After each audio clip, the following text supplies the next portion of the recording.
He started for the door, then stopped, turned back. "Is she your killer?" "She has the nature and temperament for it, Commander. She's the center of her own world and expects to be treated as such.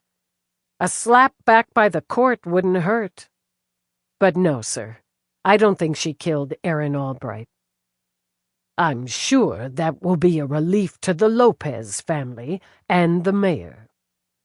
"Have you got the scent?" "I do." "Then good hunting, Lieutenant." When he left, Eve turned back to her board. Yeah, she had the scent. What she didn't have was evidence. She believed strongly in following her gut, but without evidence, she couldn't make a case. Now she heard Peabody coming. "I saw Whitney as I was coming back. Is there a problem?" "The mayor likes Abuela's enchiladas." "Oh, well, shit." Eve shook her head. No real interference there. "Okay, good. Lopez is with her lawyer. The lawyer came in during booking. She was wearing Carmina's." "Carmina's what?" "Shoes, Dallas. Carmina is a shoe designer, a goddess. These were a pale, pale blue. Stilettos with little cutouts on the sides, shaped like butterflies.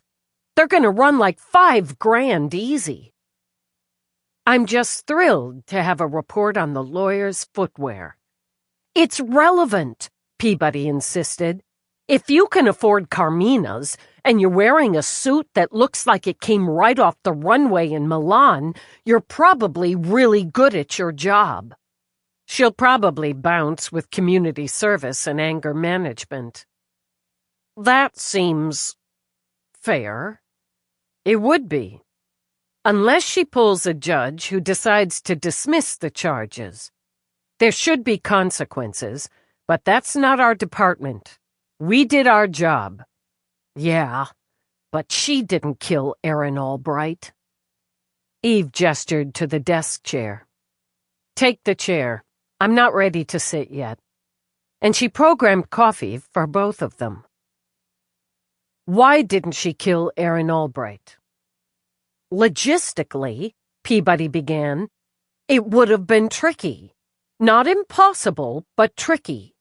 It feels like if she was going to do it, she'd have found a less tricky time and place." Eve decided to counter and make Peabody work for it. "The time and place are part of the point of the killing. Ruining a celebration and destroying a dream at the same time." "Yeah, but Lopez is a hard-ass with a goddess complex. I'm so special. I'm so amazing. Look at me. And I can see her shoving a sharp into somebody's throat. Or, yeah, using a wire. But if she was gonna do it, I think she'd have killed Shauna. And she'd have felt like she deserved to. It's Aaron who rejected her. She probably hasn't heard a lot of no's in her life, and Aaron gave her a big no. And Shauna pays, and pays, and pays." Peabody frowned at her coffee, then frowned at the board.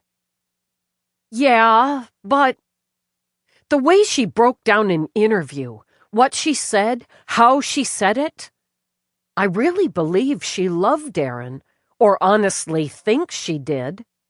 And yeah, people kill what they love, and a lot. But this didn't feel like the way for her. She runs hot, Dallas. Really hot. And there had to be a lot of cold to plan out and execute this killing. Maybe a hot motive, the passion, but a cold execution. Oh, she has plenty of cold in there." Deflated, Peabody set down her coffee. "You think she did it?" "No, I don't."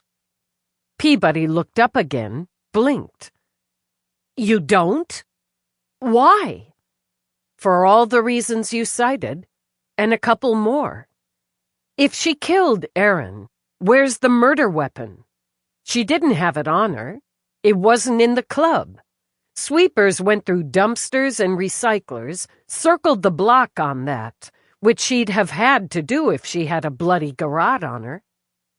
I forgot that one. I shouldn't have forgotten that one.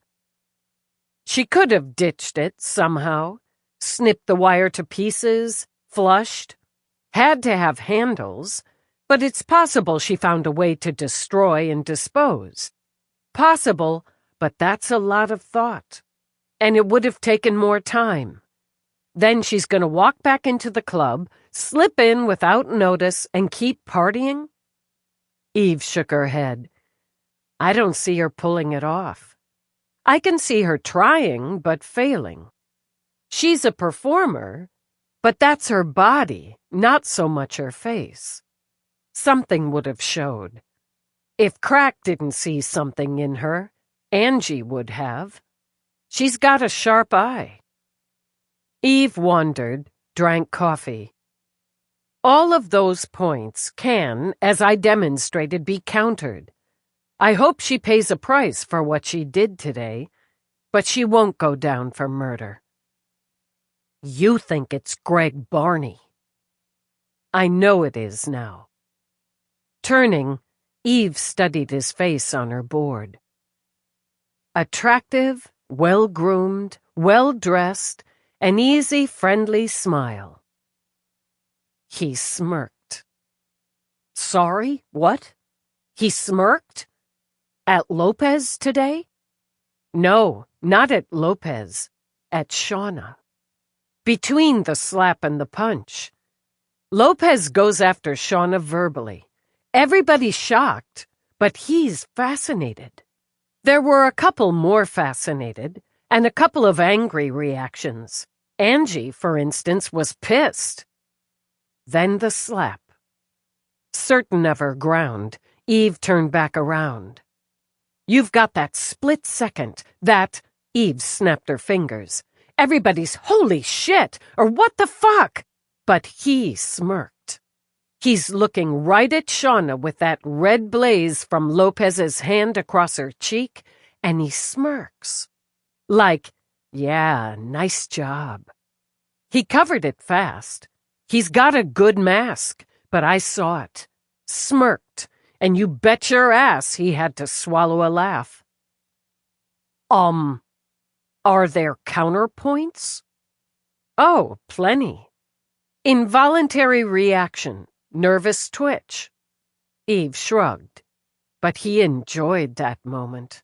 He enjoyed watching Shauna's emotional speech interrupted by a hostile drunk, and he seriously enjoyed the slap. She tapped her lapel. I turned on my recorder when Lopez started her rant. You recorded the smirk? I had a decent angle. I'm gonna have EDD enhance it. A smirk's not evidence, and we've got precious little. But I add that to the nerves outside the apartment, the way he handled the box. Add it to the no alibi that was perfectly presented as alibi, the high school relationship, the hovering. You think he's in love with Shauna? No, I don't think he loves anyone but himself. She eased a hip on the side of her desk, then pushed off again. No, not ready to sit. He lost the Sean part of Sean Bar. He'd been a star in high school, but part of that shine came from her, being coupled with her. Then they're back home after college, but she moved to the city. So he moves to the city, practically on top of her. The hovering, and the access to that shine. But she's not interested in going back to high school. So he starts up with her good friend and the self-identified high school wheeze. Gets some shine there. And Shauna's not really with anyone, or not with anyone for long. Until Aaron. Until Aaron. That changes everything, Peabody said, picking up the threads. She's in her first real relationship since him. And she switched teams, Eve added, Peabody frowned again. Do you think that matters? To him? Yeah, it does. It matters to him. It's salt in the wound time for someone like Barney. Look at his background, Peabody. His family is nearly universally straight waspy types. Any who aren't tend to move away. You hook up with someone of the opposite sex, eventually marry in that sector, preferably of the same race, culture, and likely creed if you've got one. You live a traditional, by those standards, life, and produce a kid or possibly two. Divorce is frowned upon, so choose that life mate wisely. But he's not with Shauna, and hasn't been for years. Why would it matter so much, matter enough to kill? Because she still belongs to him. She tapped the board, Barney's photo, then Lopez's. They're a lot alike, these two. Self-important, the center of their own worlds, tight families where I'd say they're well-loved, even admired. They both fit the profile, she thought, because they were very much alike.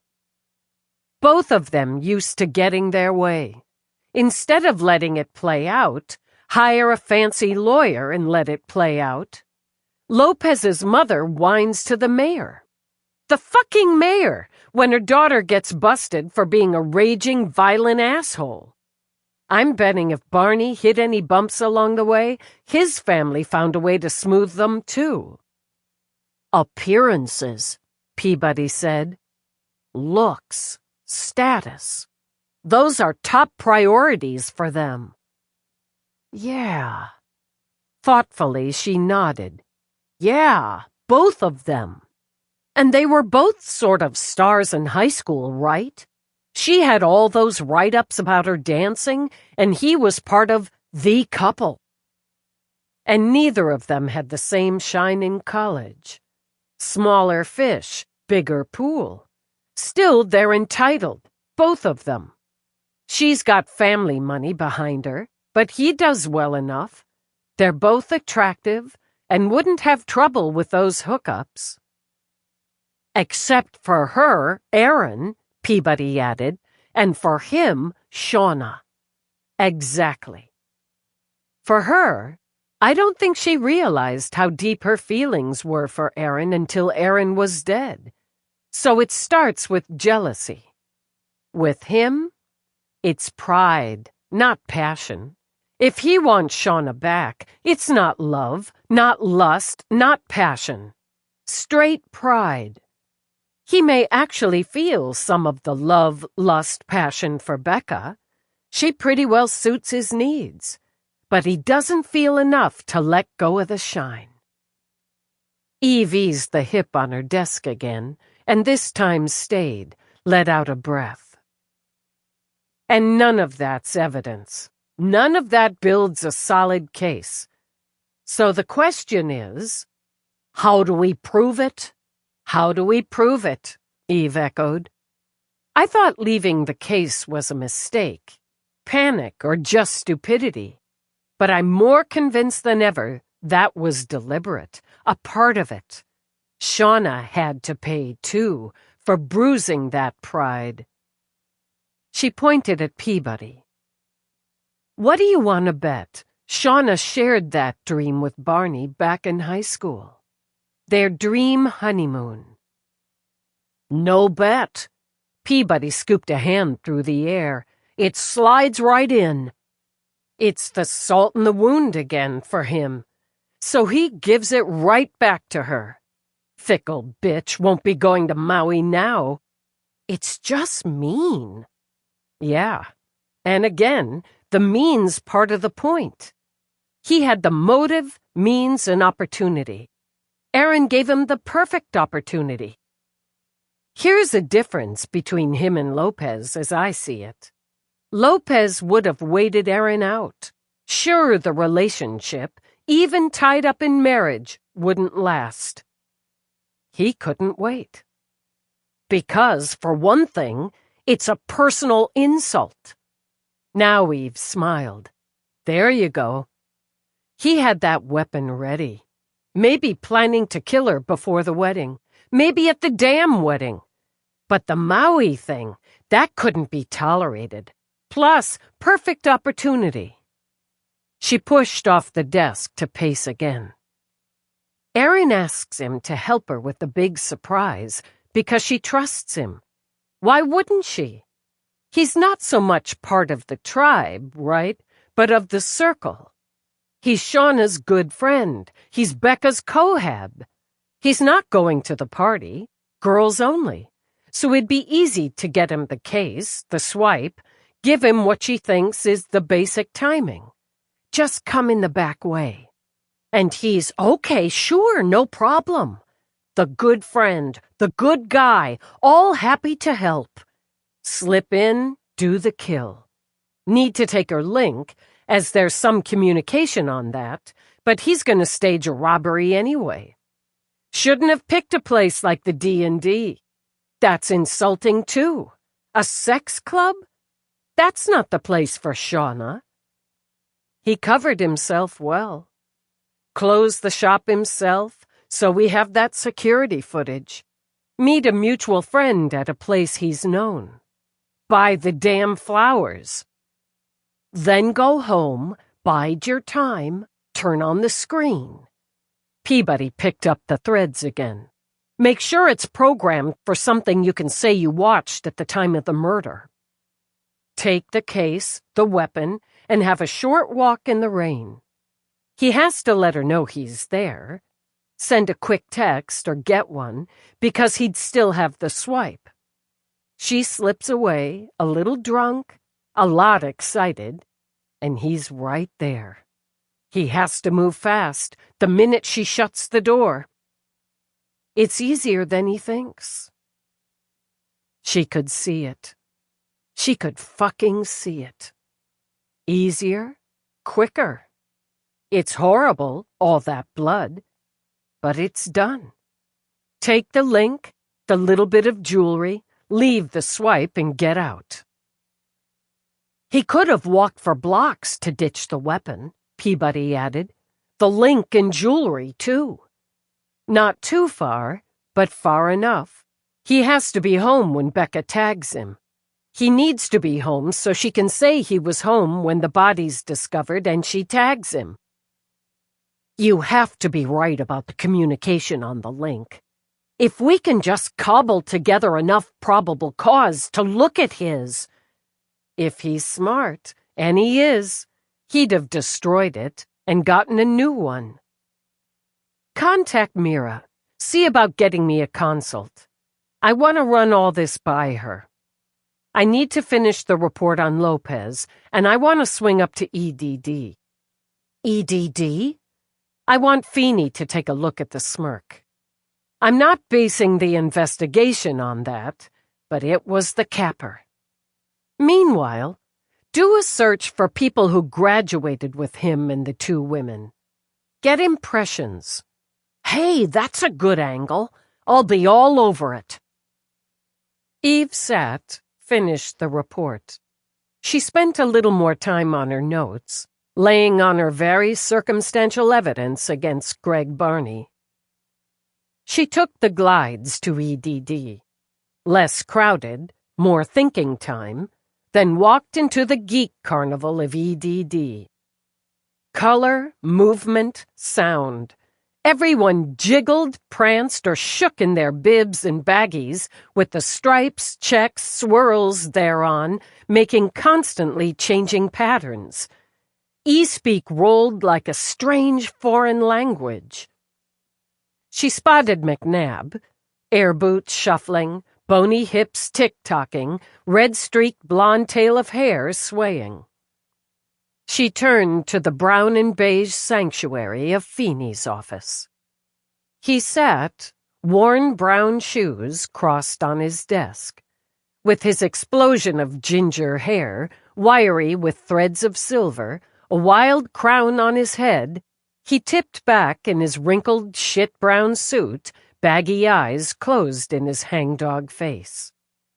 Before she could step back, he held up a finger. Thinking, not sleeping. In about 8 seconds, he nodded. A satisfied smile bloomed. "Okay, got it," and opened his eyes.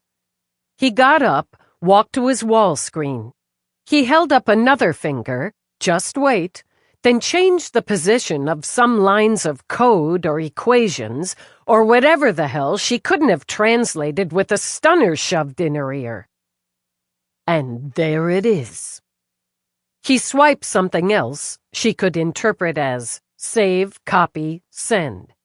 Seconds later, someone in the bullpen shouted, "Whee-oh! Dunked it! Whee-oh, Cap!" Fucking A right. He stepped back, picked up the lopsided bowl his wife had made, and snagged some candied almonds before offering the bowl to Eve. She started to shake her head, changed her mind, popped to. "What you after, kid?" Feeney asked her. "I sent up a recording," she began. Yeah, got that right here. Had to deal with this one first."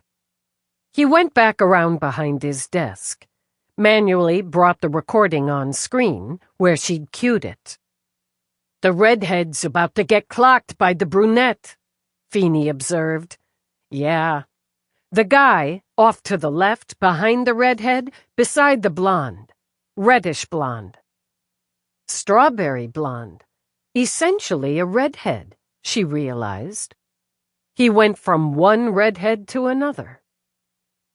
Interesting. "That guy," she continued. "Watch him, okay? Run it to just after the slap and tell me what you see." Eve turned to watch again herself, without blocking Feeney's view. Over the gasps and murmurs, the crack of flesh to flesh snapped. That one hurt. And he liked it. He paused it where Shauna's head reared back, and Lopez's open hand had just started to drop. "Right? First, I want to enhance until it's as close to the 4 of them, Slapper, Slappy, Smirker, and the blonde, as we can get." Those basset hound eyes gave her a long look. "You know enough to do this." "Yeah, and I did. But the angle's a little tricky." He enhanced, zoomed, sharpened. "Like that?" "Yeah. Slow-mo it back to right before she swings, then advance slow-mo to this point again. See how he puts his arm around the blonde's shoulders? Looks like she was gonna move in, maybe try to stop the brunette. And he stopped her. And then how he looks sort of shocked, but more like he's holding in a laugh. Yes!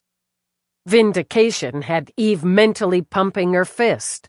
Yes! Then the brunette swings, connects, and what do you see? Fucker's smirking.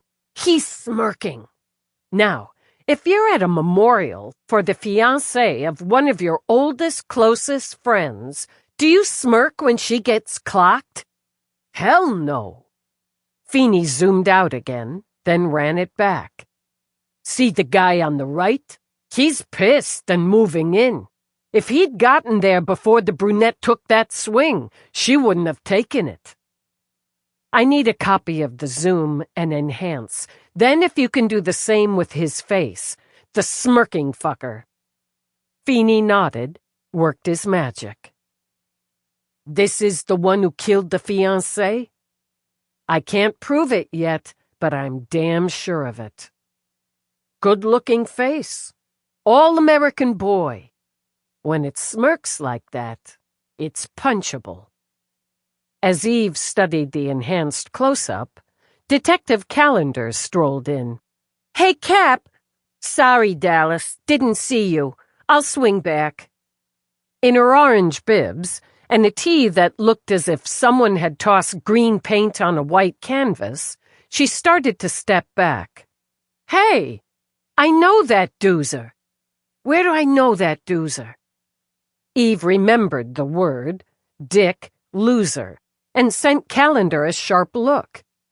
You know him? Greg Barney? Not the name, but that face. That asshole smirk.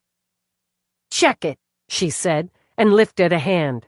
Fancy men's shop guy. Downtown shop. How do you know him? Not no, but he's the one who gave me that same snarky look when I went in there. She dug into one of the many pockets of her bags, pulled out a pack of gum. She offered it to Eve, who shook her head, then to Feeney, who took one before Calendar took one herself. My brother's 21st birthday, back several months, and what does he want but this fancy shirt from this fancy designer?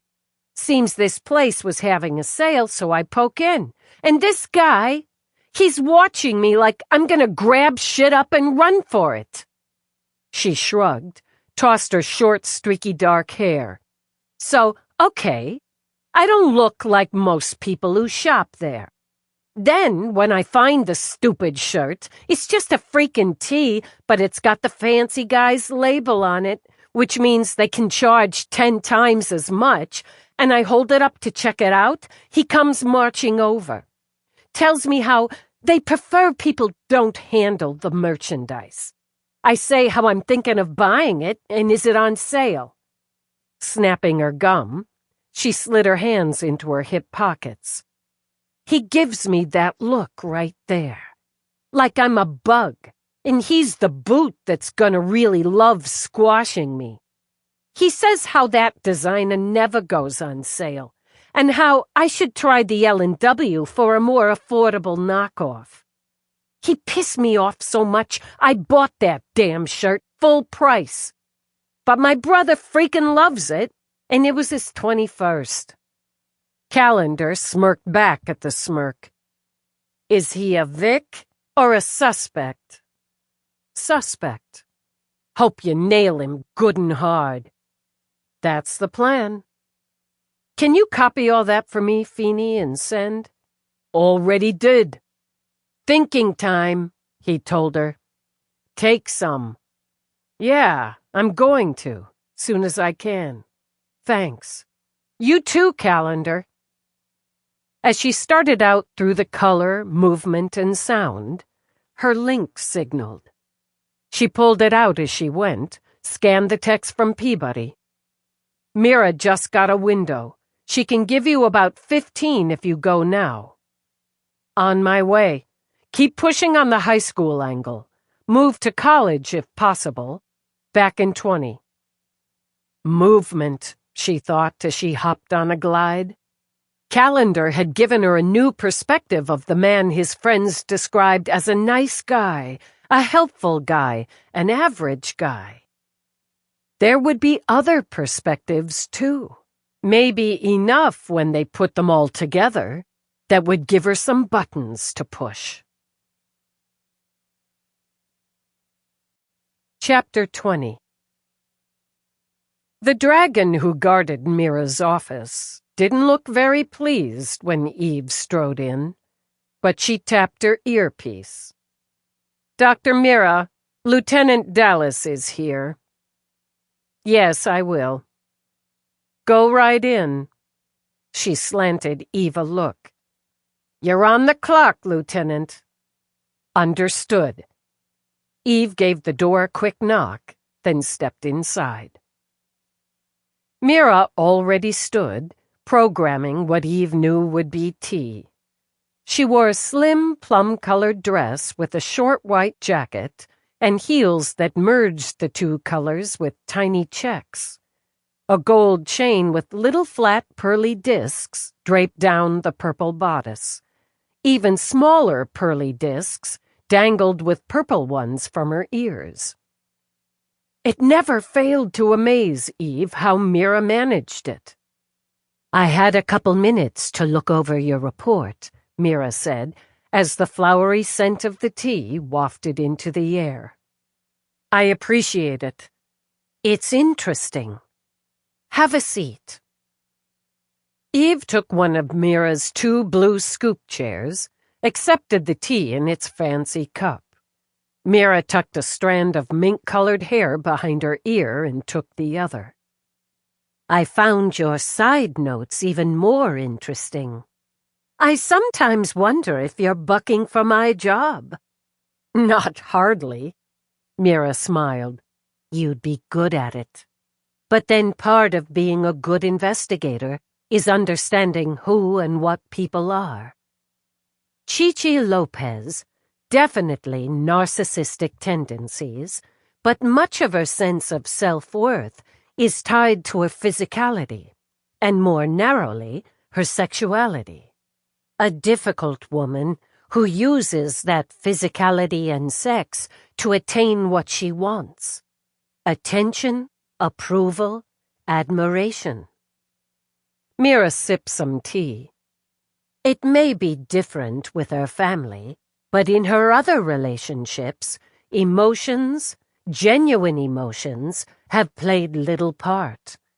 So when she finds herself with genuine feelings for Erin Albright, and those feelings aren't returned, her resentment, her anger, and her bafflement are aimed at the person Erin has feelings for.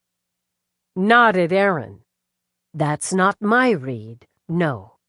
Erin had to be misled, somehow deceived, as in every way Lopez, to her mind, is superior to her rival. Even that confident superiority isn't enough as time passes. The rival must become a trickster, a manipulator, a liar, a cheat, a user. And in the end, when Erin is killed, the rival must be responsible, must take the blame. Mira paused, smiled again. Which, clearly, you concluded yourself. More or less. If Albright had been killed with a handy blunt object, I'd narrow on her. Crime of passion, heat of the moment, I could see it. But to plan it out like this, execute it like this?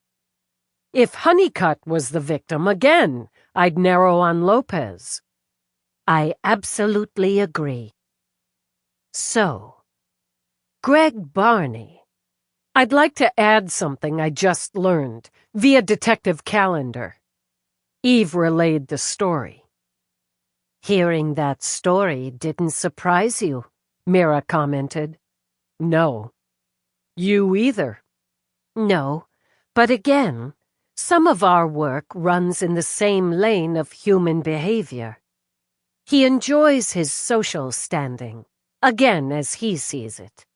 From a solidly, dependably upper-middle-class background, and a classically traditional one, he rose a bit above as a teenager. Class president, star athlete, and a pairing with a popular and attractive girl that made them both stars in that arena. I don't believe either of us will be surprised to find at least some, especially on lower rungs of the social ladder, of his former schoolmates, won't remember him with particular fondness. He's a bully, Eve said, but not an obvious one. He hovers, observes, insinuates, placates. He's ridden some on his looks, like Lopez. His job makes him a kind of boss, and in a shiny venue. Both are important to him. Appearances are important to him. I've seen Becca's high school pictures, and he wouldn't have looked twice at her back then. But since she blossomed? Okay, that works. She found a style that suits her, developed confidence in herself, her looks, her work. But he didn't move to the city for Becca, even if he knew she already lived and worked there. He moved because of Shauna. Yet they remain friends. He found a worthy substitute. And, surfacely, she's a kind of redhead too. If he follows his family pattern, he'll want to be married around 30 and to a white woman, or at least not obviously mixed race. He'll expect to have a child within 2 or 3 years, and for the woman to take leave from her work and serve as professional mother for at least the first 5 years after that. It's like a template, Eve added, and it's pretty rigid. Those who deviate tend to drift away. Then why kill Aaron? Mira lifted a hand, turned it palm up. He has Becca to suit his lifestyle. Shauna was his half of the whole. He may want her back. I'm not sure about that.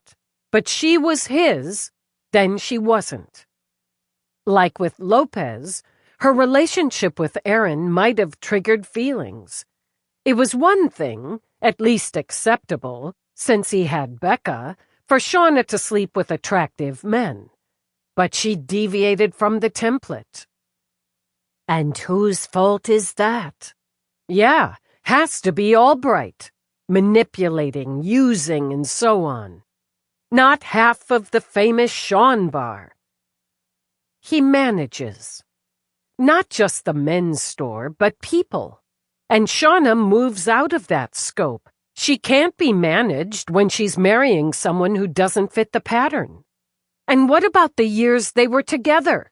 What does it say about that? About him? To him, she's made a terrible mistake.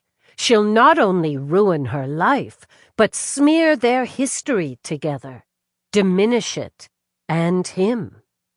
It's very personal, as the murder was very personal. Eve set the tea aside, then pulled out her link. She queued up the recording to the smirk. This is him, right as Lopez slapped Honeycutt. Mira took the link, studied the screen. An unguarded instant. A mean, satisfied smile. A derisive smirk. An approval of Honeycutt's comeuppance. His feelings for Honeycutt are very complicated, aren't they? Mira handed back the link. He needs and holds on to what they were together. The glossy couple admired, envied, even revered by their peers. I believe he may have genuinely enjoyed their friendship, with him managing it, while he cemented a relationship with the old schoolmate and his former love's best friend. It says I've got someone, and during that time, you don't. No one that sticks. Until Albright. Until, Mira echoed.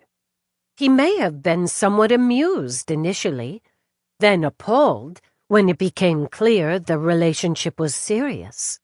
Undoubtedly alarmed by the idea of marriage, a future, when he began to disrespect, at the least, the woman who'd once been half of his whole due to what she became. And the last straw? Maui, Eve added. How could he allow Albright to fulfill that dream? More, how dare she try to? And she has the nerve to ask him to help her pull it off? You conclude Aaron needed to die. The only clear way to stop the wedding, the mistake, the deviation. But Shauna had to be punished, had to suffer some consequences for her choices, for tainting what they'd been to each other, what they'd had together. That's the nutshell. Now Mira set her tea aside. I don't disagree. I need more. I think you're taking the right direction in speaking to former classmates. So much of his persona is still tied there.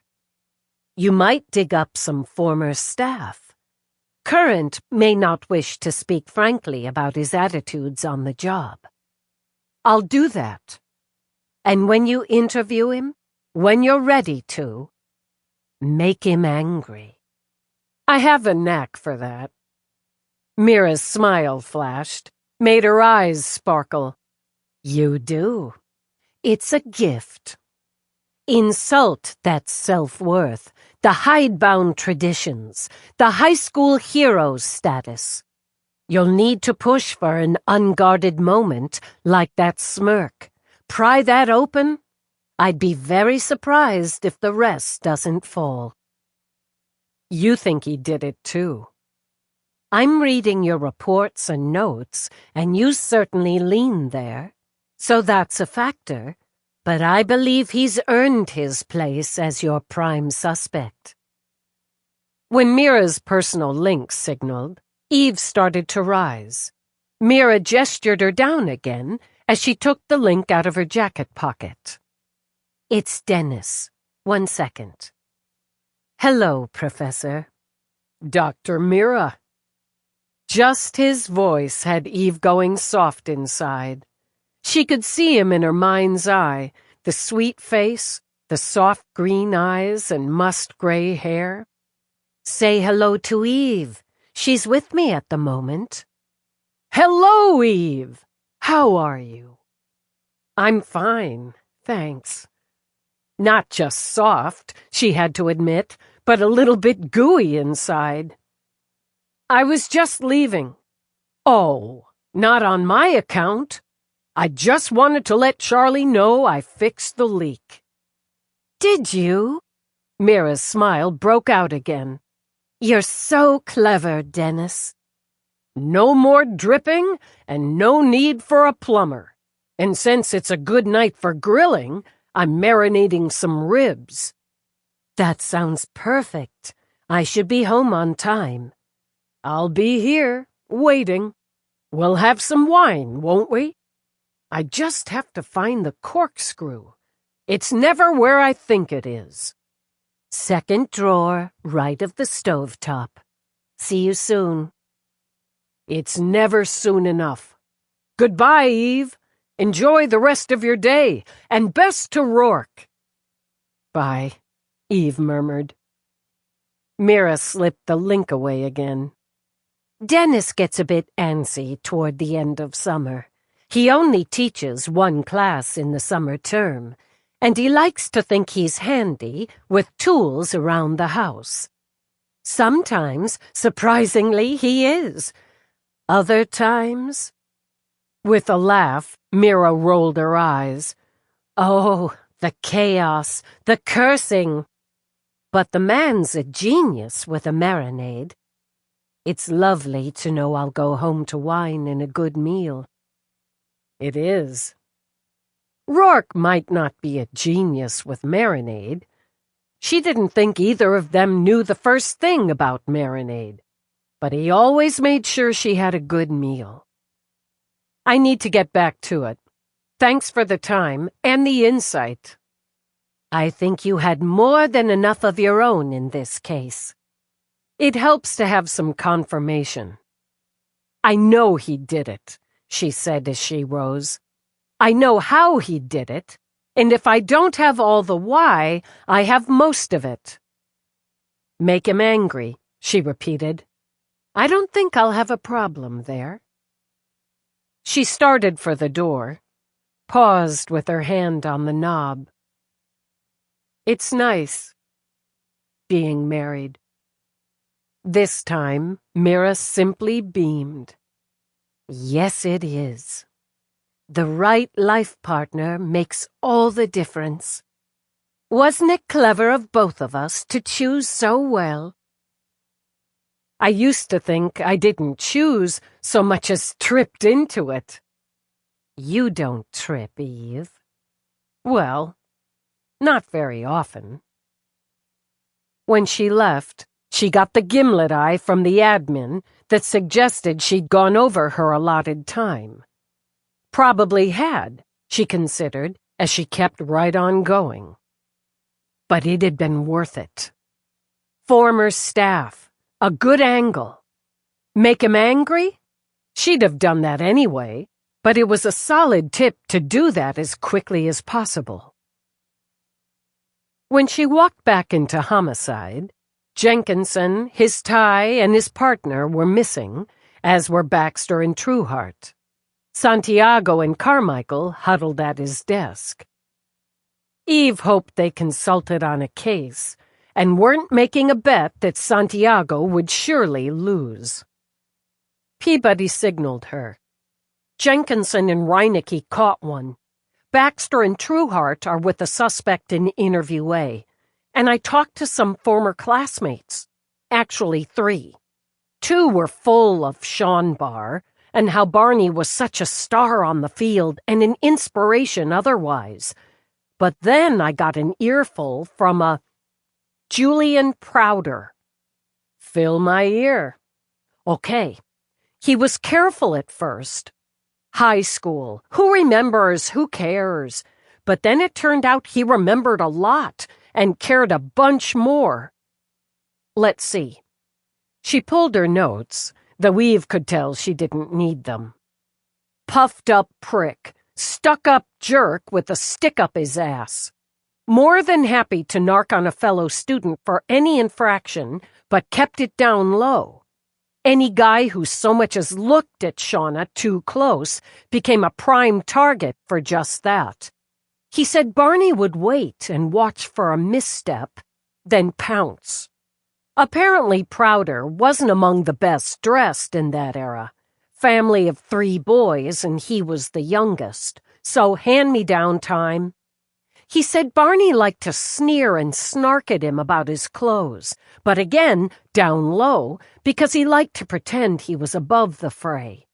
And Shauna wasn't one for snarking that way. A different perspective. Keep at it. I'm going to dig up former employees at the men's shop. Let's see what they think about Barney's managerial style. That's a good one. More Mira's than mine, but yeah. Then, she decided as she went to her office, she'd take another page from Feeney. She'd put in some thinking time. It took her a while, but when she found one, a Leroy Vic, she hit gold. Yeah, I can talk about Greg Barney, the fuck. Vic, age 35, mixed race, sun-streaked brown hair, scowled on screen. I had an opportunity for a manager's position at Orlando's in Brooklyn. My wife was having a baby, and we wanted to move there to be closer to our families. It would have been a step up for me, a solid raise. I worked 5 years at On Trend, the last 2 as assistant manager under that prick. And what does he do? He gives me a crap eval. How my work ethic declined. I've taken too much time off. My customer service tended to be shoddy. You disagree with that evaluation? Damn right. I always covered for Greg or anybody when they needed some time. Did I take some time, too? Sure. My wife had a real shaky first trimester and she needed me. I had the time coming, and I took it. But my work was never, ever shoddy, and I had top sales 6 months running. Can you speculate why his evaluation was so poor? I can tell you why. He didn't want me to get the job. I wouldn't have known about the eval, but the outgoing manager at Orlando's told me. He said how I'd aced the interview and so on, so I confronted Greg about it. And he said, like he's my keeper or something, how it was for my own good, how I couldn't handle that job and was making a mistake taking on the responsibility when I had a kid coming. I see. What did you do about it? I wanted to quit, but my wife talked me out of it. And she was right. What I did? I made copies of my sales records, and I contacted some of my regulars, asked for references, and I got them. I got passed over for the manager's slot, but I got a sales position, and I took it. Then I quit. That was 2 years ago. I'm manager now, so Greg Barney can kiss my ass. He had no right, no fucking right to do that, to decide what was best for me and my family. But he's the type who always thinks he knows best.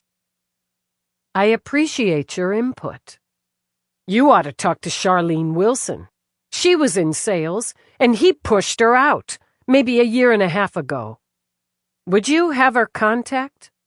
Haven't talked to her in a few months, but yeah, give me a second.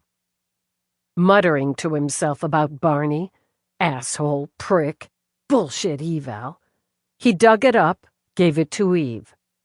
So, what did he do? I'm just gathering information in an ongoing investigation. Well, I hope whatever it is, I read about it. Shoddy customer service, my ass. Thanks for your time, Mr. Vick. No problem. She contacted Charlene Wilson, left a voicemail. Then she put her boots up, closed her eyes, and took the thinking time. Peabody said, I'm thinking. Though Eve had heard her coming, she stayed another moment as she was. I reached Barney's former assistant manager and have a voicemail into another former clerk. The former assistant manager shares your former classmate's opinion of Greg Barney.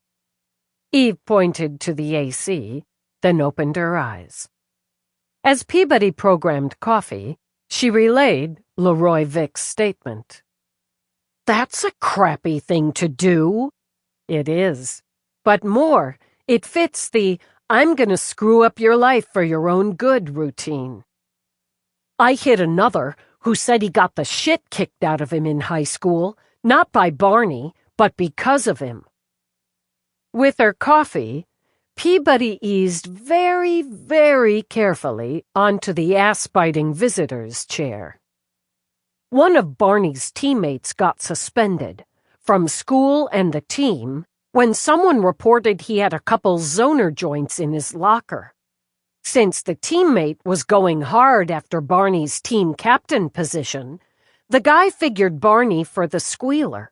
But Barney claimed he actually saw the other kid heading into the vice principal's office right before the teammate was called down and suspended.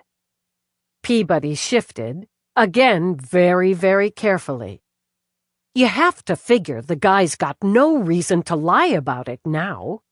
He says he never went to the vice principal, never said a damn thing, but got his ass kicked over it anyway.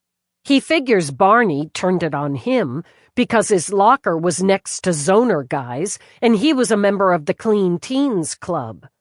They take an oath not to use illegals or drink alcohol, to eat only plant-based foods and abstain from sex. Eve glanced up from her coffee. Seriously? I take it it's a pretty small club. Anyway, when Zoner Guy jumped Mr. Clean Teen, you're gonna like this, he said Barney saw it go down. And he smirked. I bet he did. Oh, yeah, he did. Gets rid of competition, covers his own ass, and gets to watch somebody he probably considered an annoyance get tuned up. Eve looked at the board, looked at Barney's easy, attractive smile. You know, he'd have lived his life smoothly bullying and manipulating. A general asshole who'd probably have carved out the life he wanted. But then Shauna had to fall for someone he didn't approve of, and couldn't be smoothly manipulated out of it. So he turned to murder. He'd feel justified, she added. In all cases, he'd feel justified. She lifted her mug toward the board. We're gonna nail his ass, Peabody. I like to think so. But up till now, the only real evidence we have, and that's still circumstantial, is he's an asshole. Next step. Thinking time had given her that. We go through the victim's apartment again, with Shauna. Barney took something out with him in that damn box. She's the only one who'd know what's missing. That's gonna be touchy. She'll stand up to it. Eve remembered the punch, the damn good punch. I'm not gonna hit her with it today. Not only too emotional, but she'll have too many people around her today. But tomorrow, you have to figure her friends need to go back to work. They can't surround her all day. So tomorrow, we go by where she's staying and convince her to go through the apartment with us. Okay, but if he took something she didn't even know was there, she will. It's personal. Something he wanted for himself, or wanted back, or maybe some sort of trophy. It mattered to him enough to take it. If she notices later, well, it got lost in all the confusion, so sorry. It's worth a shot. But even with that, it's the next step, Eve interrupted, and it's gonna lead to the one after. He's slick, Peabody. A first kill, yes, but he's been honing his skills in manipulation, ass-covering, that smooth bullying his whole life, so he's slick. We're slicker. I'd drink to that if I hadn't already finished my coffee. Go contact Shauna. You're just checking on her, letting her know we charged Lopez with assault. Lay on the sympathy, and find out if she's still at Decker's for the next few days, blah blah. How you guess her friends have to get back to work. Don't mention tomorrow. Got it. Just confirm where she'll be and if she'll be on her own. Then dig more into high school. I'll start on college. Let's build ourselves a pattern, Peabody. A profile of an asshole. You know, there are a lot of assholes in the world. Most of them don't kill people over bullshit. Eve glanced back at the board. This one did. She gave it another hour, then 90 minutes when Charlene Wilson tagged her back. Deciding her ears were full enough for now, she called it. She walked into the bullpen just as Baxter rose from his desk. A glance at the bullpen caseboard told her he and Trueheart had closed their current case. Wrapped it? She said. In a bright, shiny bow. My esteemed partner and I are heading out for a celebrational brew. We just sent you the paperwork. I'll take a look from home. Wrapped ours, too, Santiago said from his desk as he continued to work his comp. Just finishing up the 8s. I'm in for a celebrational brew. Carmichael? Twist my well-toned arm. Reineke? We're waiting for the ME on ours. Gonna be accidental. Guy weighs in easy 450. Decides he's gonna sweat off the pounds and buys himself one of those hot boxes. Hot boxes? Some fad, Lou, Jenkinson told her. You buy this kit, put this box together with a temp control deal. Supposed to get a certified tech to do it, but this guy does it himself, puts on the suit that comes with it, goes in. Ends up baking himself, can't get out. Kit's got a fail-safe, so it shuts off after like 30 minutes, but he didn't bother with that. So baked. Well, that sounds ugly. Sure as hell was, Reineke confirmed. I can meet you for one brew. I got time for one, after we clear this. I got a family thing, Jenkinson said. Catch one next time. How about it, Peabody? Dallas? Eve shook her head at Baxter. We didn't close ours. I've got work to do at home.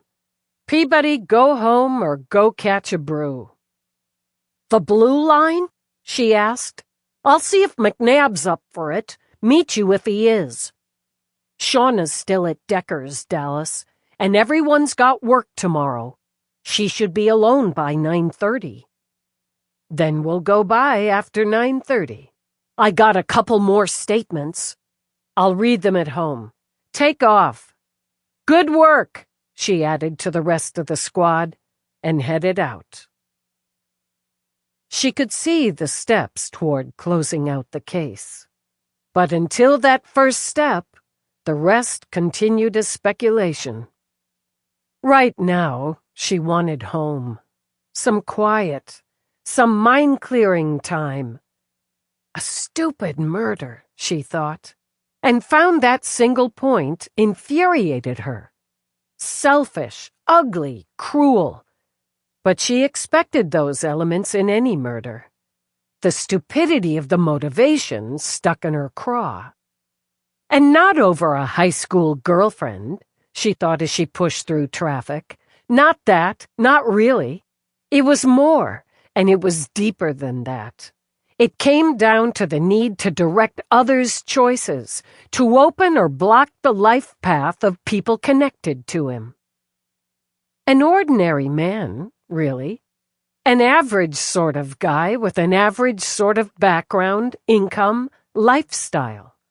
Nothing particularly dark, nothing especially brilliant. But in his way, he'd decided he was qualified to play God. He decided what suited, what didn't. And in Aaron Albright's case, who lived, who died. Her advantage wasn't just that she knew it all, was as sure of it all as she'd been about any investigation in her career, but that Barney surely believed he'd gotten away with it. She hoped by this time tomorrow he'd learn differently. As she swung through the gates, she felt her shoulders relax. Just that easy, she realized. All it took was the sight of that castle-like house rising on that green ocean of lawn, the wild late summer blooms, the glint of window glass in the evening sun. She'd update her board and her book, then maybe have that glass of wine with Rourke. Talk the whole thing over with him. Share a good meal. Then maybe try to work some new angles, as the talking things over part often gave her that potential. She parked and didn't let the knowledge she'd need to go through the gamut of Somerset spoil the homecoming. He loomed, of course, with his greeting partner Galahad beside him in the foyer, where the cool air smelled very subtly of summer flowers. Yeah, I know, she began. No blood again. Must be a record, since the anal keep track. Congratulations. He spoke dryly. I'll be sure to mark it down on my event calendar. Rourke is upstairs in his office. He had a difficult day. She'd bent down to stroke the cat and looked up, straightened, as alarm bells rang in her head. Is he hurt? Not physically, no. He's brooding, which he's quite good at from time to time. I expect you'll deal with it. If not, I can cancel my plans for this evening. I'll deal with it. She started for the stairs. Fish and chips, Somerset added. It's a comfort food for him. I've got it. She went up the stairs with the cat on her heels. He didn't often need comfort, she thought, but she could figure it out. Upstairs, she heard his voice, sharp and final, with a little more Irish leading the way. A sure sign of emotion, passion, anger, amusement, and in this case, anger. I said it's done and handled as I choose. That's the bloody end of it. She turned into the office just as he cut off whoever had been on the other end of the link. He sat, hair tied back, jacket off, sleeves rolled. Work mode, she noted. But the cold blue fire in his eyes went dark and broody. Dark and broody enough he didn't censor there. The cat trotted over, leaped onto the desk. Not now, mate, not now. He started to lift the cat off, then spotted Eve. Ah, I didn't know you were home. Just got here. So what was that about? On the link just now. Nothing. He shrugged it off as he set the cat on the floor. A work matter. It's handled. But I have a bit more to see to here. Oh no, she thought. He didn't get off that easy. What kind of work matter? It's handled, he repeated. And though the tone lacked the sharpness, it still held all the finality. It clearly said, "Butt out." The tone would have pissed her off if she hadn't seen the brooding under the temper. But she knew how to light the match. When my work matters put me in a mood, you want to know why? Your moods are many, he muttered, and it's not at all the same. Okay. Sometimes dealing with it meant pushing for a fight to burn off the brood, more with a torch than with a match.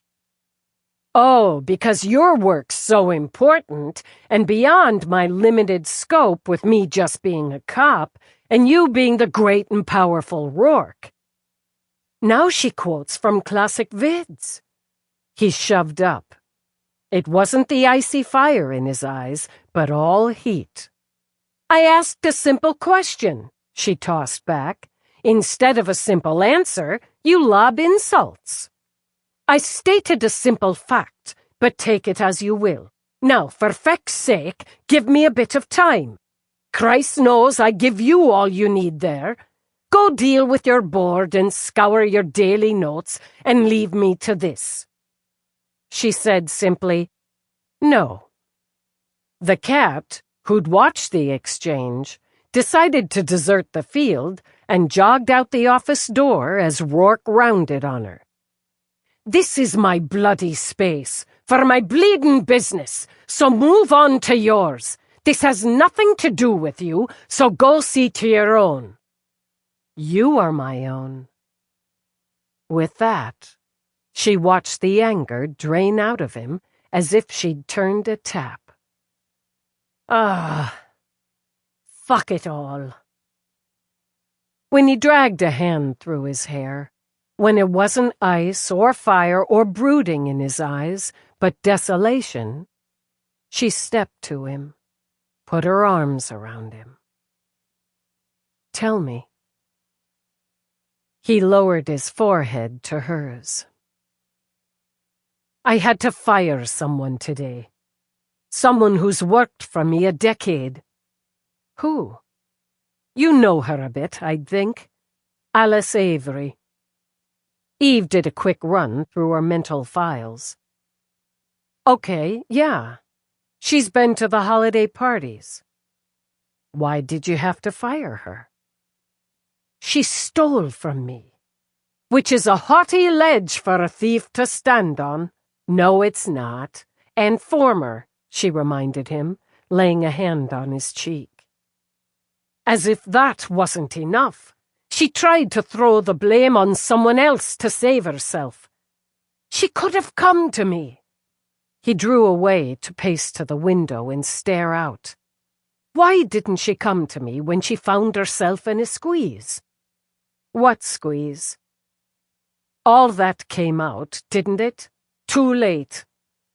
Her son started gambling and got into considerable debt to the wrong sort. So she skimmed and shuffled, of course intending to pay it all back. And when the skimming and shuffling came out, she tried to blame her assistant, which only made it that much worse, didn't it? He turned back. I'd have helped her. But she broke trust between us and would have let someone innocent pay the price. So now her life's in shambles. Are you pressing charges? The ice came back. She'll pay it back. She'll have time, but she'll pay every penny back. That's my decision, and that's the end of it. Okay. He lifted an eyebrow. So the cop doesn't point out she broke the law? No. Your wife points out you did what you had to do by firing her, and what you needed to do by giving her time to pay it back. And the son? I had a word with him as well. I used the threat of his mother going to prison for embezzlement as motivation for him to enter rehab for gambling addiction. Likely not the way, but it's one way, especially if you were Scary Rourke. He smiled, just a little.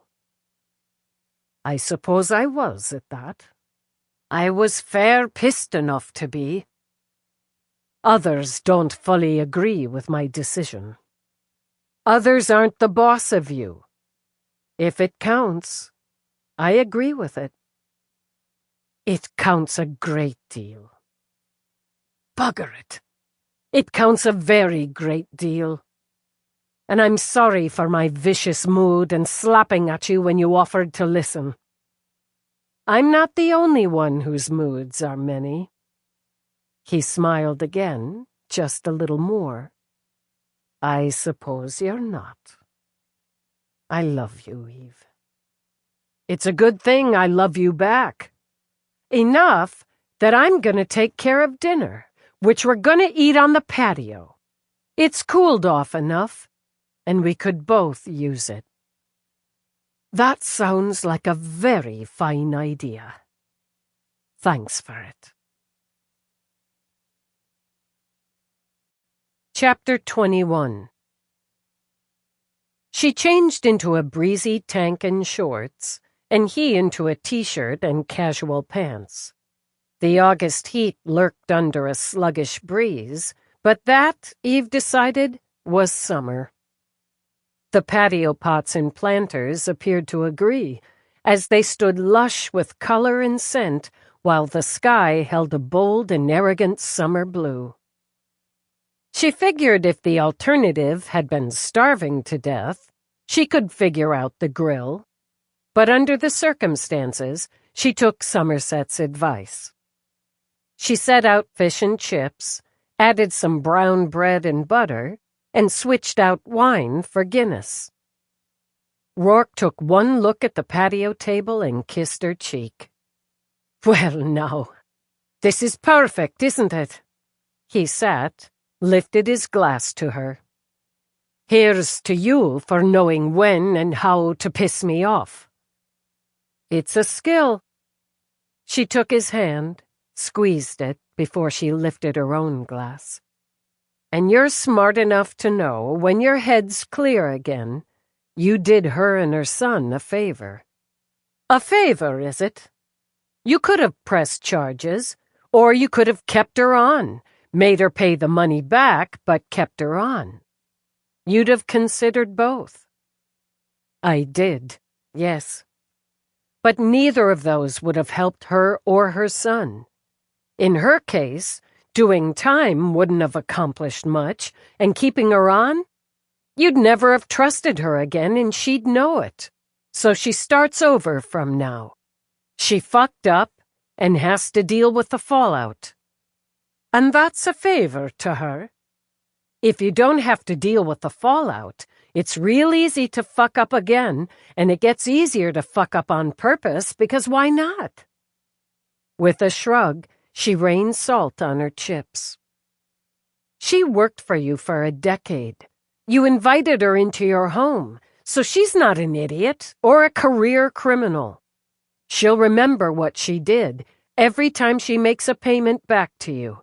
And unless the son's a complete dick, he'll remember how his actions affected his mother, which may, just may, help the rehab stick. She's not an idiot, no, and hardly one to make a career out of embezzlement. And rather than a complete dick, her son's young and foolish, barely into his 20s, and if I'm a judge, sick at heart at what the foolishness cost his mother. You're a damn good judge." She raised him on her own. The father was out of the picture when I hired her. They're very close, so while I can't quite see the favor in it, I think they'll come around after a time. In any case, a brutal day. and I'm grateful to you for taking the edge off it. Steam pumped out of the fish when she forked into it, and smelled pretty damn good. I got to needle you, so that's a side benefit for me. Other than getting knocked on my ass by a piss-soaked junkie, it's about the only action I saw today. And how did a piss-soaked junkie knock you on your ass? Couple of rooks hauled him into the elevator, which means I'm getting off because piss-soaked, and they let him slip. He rammed right into me. Jesus, the smell. I'm lucky it didn't have time to transfer. You meet such interesting people in the course of your day. And the memorial? It would take his mind off the brutal, Eve decided. I guess the highlight would be when Honeycutt's up there talking about Albright, heartfelt, touching, and Lopez comes in. Not altogether drunk, but definitely lit. She ran it through. Rant, slap, punch. I suppose that livened things up, so to speak. Shock, horror, fascination. And gave you a chance to take on Lopez in the box, I assume. Oh, yeah. She ran it through for him as they ate. And yes, she could see it took his mind off his own day. You don't think she killed Erin Albright? No. Do you? She's impulsive, careless of others, hot-headed. And no. A moment's heat, an angry strike, then yes. But not the way this was done. It's far too cool and calculating. See, a good judge. She pulled her link out of her pocket. Judge this. Greg Barney between slap and punch.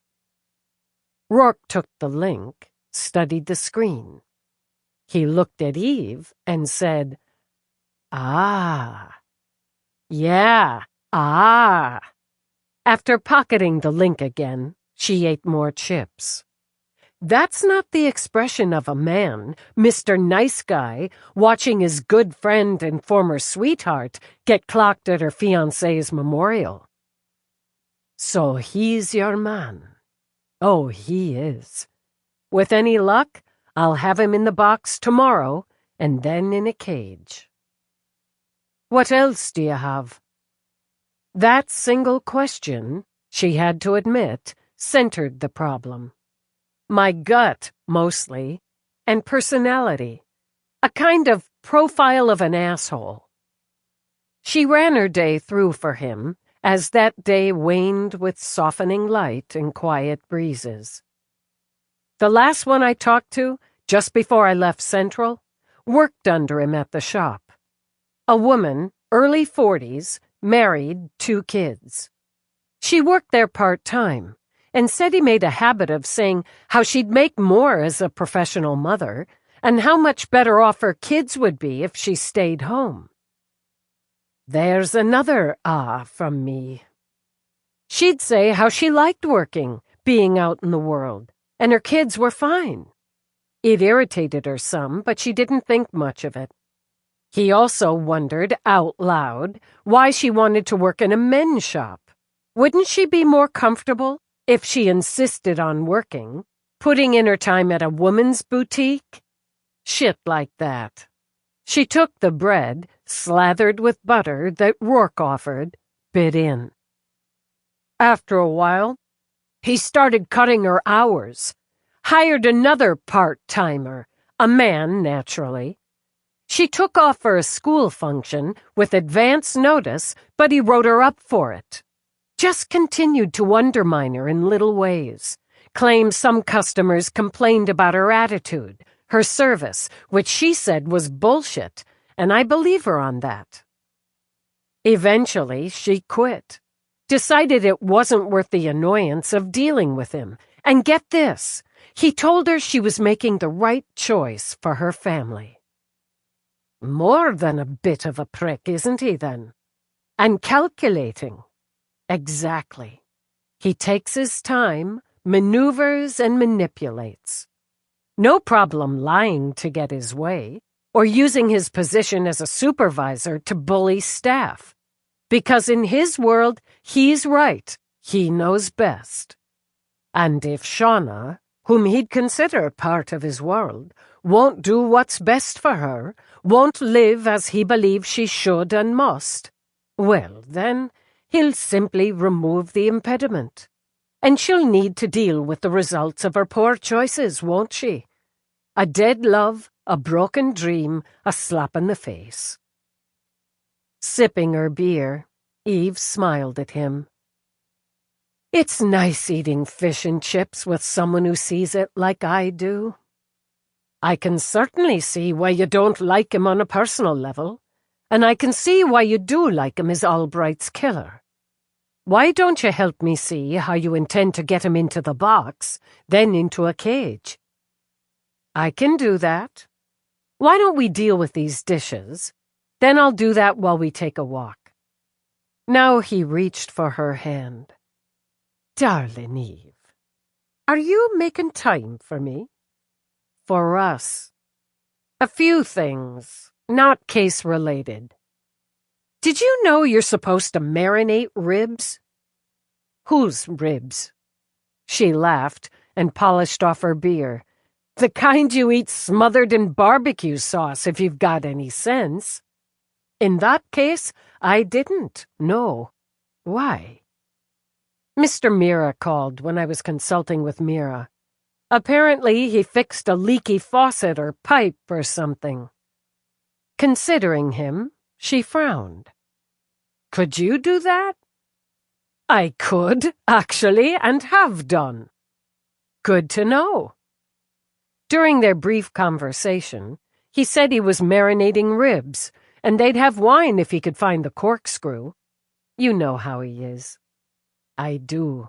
Charming and wise. Yeah, he is. She told him where to find it, and it struck me like it did this morning. It's nice being married, so it's good to make time when we can. Then, as I'm about to leave Central, Baxter tells me he and Trueheart just closed one and are heading out for a brew. Santiago and Carmichael are finishing up the paperwork on another and are going to join. Jenkinson and Reinecke are waiting for an ME report, and Reinecke will meet them because Jenkinson has a family thing. Peabody's going to see if McNabb's up for it. So they'll go hang some at the Blue Line, have a brew. You didn't want to join them? Work on my mind. She shook her head. And I just wanted to get home. But it made me think about the idea of off-duty, and how it'll be good to have another place. Maybe you want more than a fake burger and a half-decent brew. Maybe you want some music and more variety after closing one, or when you've got a hard one and need a break. It's coming along well. Also good to know. She rose. Let's get this stuff out of the way. It felt good, that walk, as the sun slipped lower and some crazed bird sang to oncoming twilight. In the grove, peaches hung like rosy balls just waiting to be plucked. Rourke did just that, handed it to her. The first bite, so sweet, so fresh, had her taking another. God, that's ridiculous! Nothing should taste that amazing. When I had them planted years ago, I wanted the look and scent of them, as well as the magic Somerset can make with them. I never imagined walking here with you, enjoying them right off the branch. I sure as hell never saw myself eating a peach or anything else right off the tree. Since she was, she took another bite. I'd never even seen a peach tree before these. Can you grow one from the seed or whatever this is? I think it's a pit, and I suppose, how else would they get them? How the hell would I know? Peabody would. We should give her some. Peaches or pits? Well, if we give her some peaches, she'd have both. A fine idea. I'll see to it. Now, the box and the cage? Barney took something from that apartment. I knew it at the time. Nothing I could do about it, but I knew it. I'm more sure of it now. It fits his pattern, his profile. What sort of thing, do you think? See, that's a question I've been playing with. Nothing big, nothing anyone else would notice. Family and a couple other friends have been in there getting things for Honeycutt, taking Albright's clothes and stuff, so nothing that stands out. Something tucked away, then. She pointed at him with what was left of her peach. See that? That's cop thinking, and you just have to swallow it. I don't at all, because it's thief thinking as well. And there I have the foundation. Well, maybe. She'd allow it, she decided as they strolled toward the pond. But even tucked away, not really something people would notice right off. They're bringing clothes and so on to her, and she was wearing earrings at the memorial. Not the one she had on the night of the party, so someone brought those to her. Seems like something more between the two of them, Honeycutt and Barney. That's what makes the most sense. Something he wanted back because she didn't deserve it now. Maybe something he gave her at some point. And probably when they were a couple. That's what it feels like to me. I gave you this when you were perfect, and now you're not. You can't keep it. She sat on the bench by the pond, looked at the floating lilies. The tree with the flowing branches she and Rourke had planted seemed to have grown some. That struck her as an accidental triumph.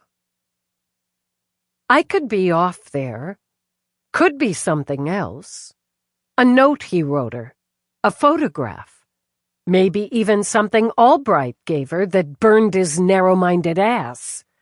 Maybe something to do with the wedding the others hadn't removed yet. She tossed the peach pit. Wouldn't it be a kick in the ass if it grew a tree there? I'd say more a minor miracle. They sat a moment, enjoying the evening, the shine of the water as the sun dipped lower yet, the spread of the plants around the pond. The worst edges of his day worn away, he laid a hand over hers. And how will you know what he took? That's the sticky part.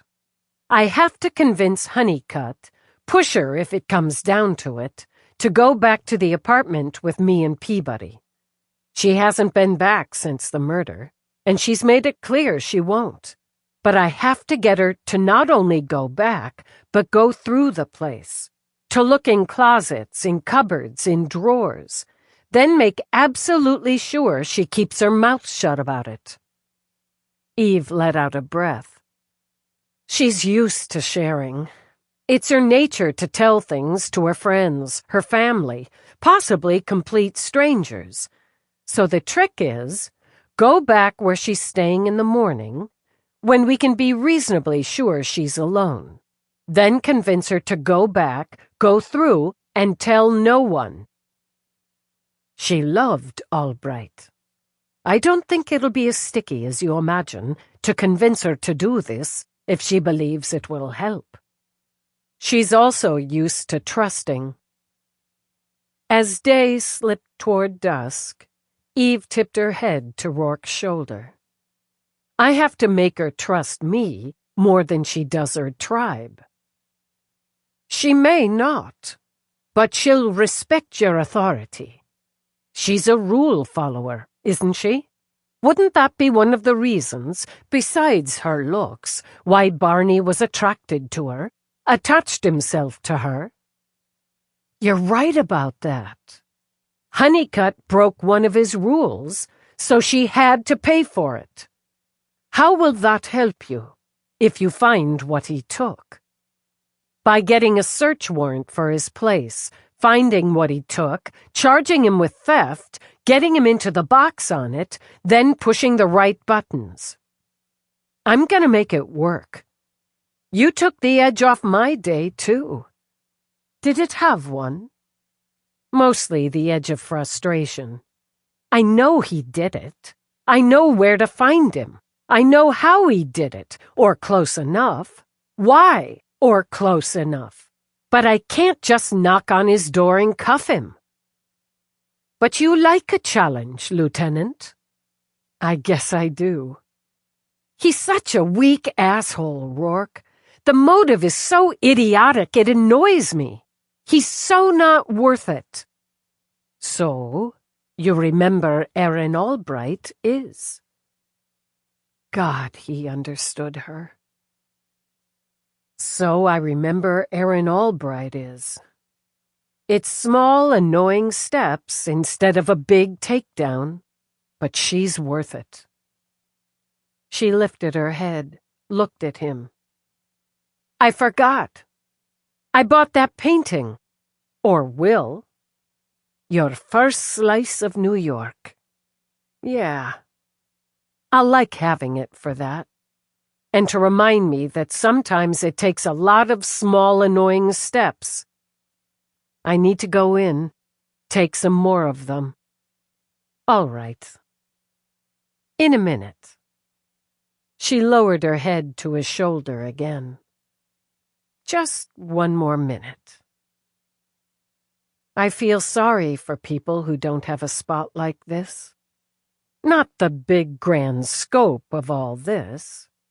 Just a quiet spot where they can sit with someone who matters or alone and smooth out the edges of the day. She slid her hand into his, linked fingers. I never imagined this, any more than eating a peach off the tree. We planted that one there. Sure as hell did. It's growing, right?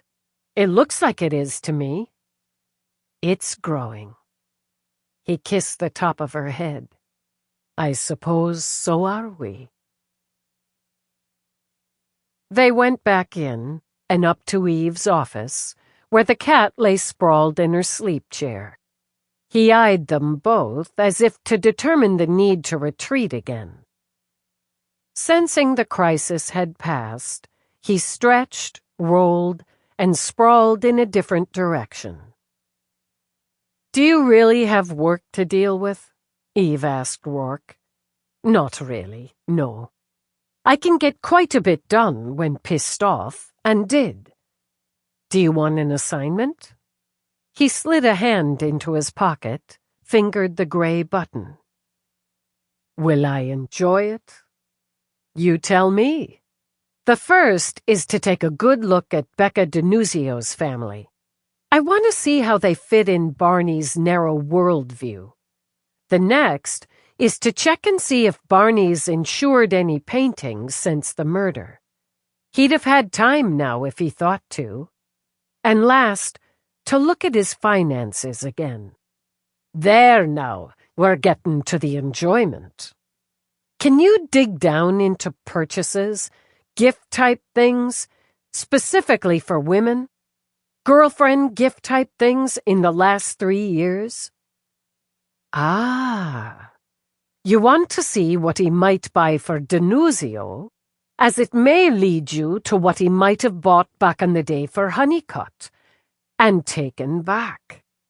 Yeah, I want to see if he considers Becca and her family worthy enough, and if so, what he buys his girlfriend. All right, I'll enjoy that. Not such a small step, I'm thinking, as it may save you several others. That's the goal. While he went into his office, she updated her board, then set it aside to read over the paperwork from her other detectives, signed off. Good work there, she thought, all around. Now it was her turn, so she programmed coffee and settled into it. When Rourke came back, she frowned at him. That didn't take long. No luck? How easily you doubt me. First, he sat on the edge of her command center, drank what was left of her second cup of coffee. Denuzio's parents have been married 31 years, to each other. She's the oldest of 3. I assume you ran her before, so know the basics. Her mother's a mathematician and took parental leave for each offspring.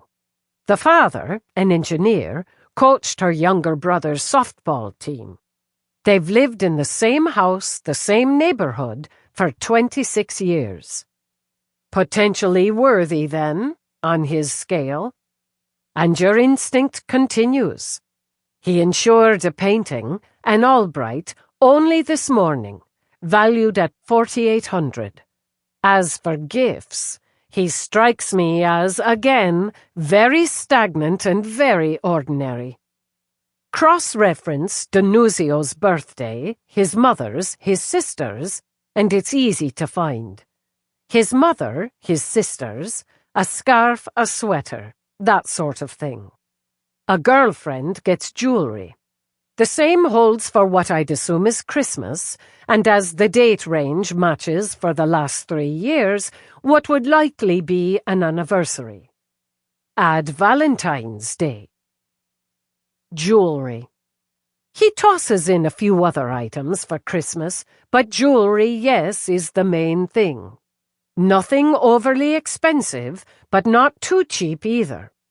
He frequents the same jeweler on 5th, or has for these purchases. Earrings are his go-to, but he's gone for a necklace, a bracelet now and then. She wore this necklace, linked hearts, played with it some in interview. Linked hearts, a boyfriend gift, I'd say. And for her birthday last spring, a ring. Not an engagement type. A blue topaz flanked by citrines. A blue stone, he explained, with smaller yellow ones on each side, set in silver. Yeah, I got it. She's had it on every time I've seen her. Okay, it's jewelry, and it's probably jewelry he took. She pushed up, paced. Shauna got engaged. He's not ready for that yet, but he switches up and gives Becca a ring. Symbolic, maybe. It's always jewelry, so we'll try that first tomorrow. He's got a pattern. He has tradition. This makes sense, thanks. She glanced back at her command center where he sat still, looking so easily Rourke. Her coffee was gone, and she had nothing to do, not really, until the next morning. As if reading her, he got up, slid his arms around her. Why don't you shut this down, and we go for a swim? We can smooth out the rest of each other's edges. You just want to get me wet and naked. I absolutely do. He kissed her, slow, long, deep, to prove it. Since that means I get you wet and naked, too, what are we waiting for? Close operations, she said, and kissed him back. She woke in the morning with everything as smooth as it got. And there, on the sofa, sat Rourke and the cat, so she began a day as well as she'd ended another. She rolled out of bed and went straight for coffee. I'm so ready for today. Be ready for some rain as well, Rourke warned her. We're likely in for a storm later. Before it's over, Greg Barney's gonna find out I'm the goddamn storm. When she went in to shower, Rourke looked at the cat. She's not wrong about that, as we well know. Let's feed the storm, shall we? When she came out, he put his tablet aside.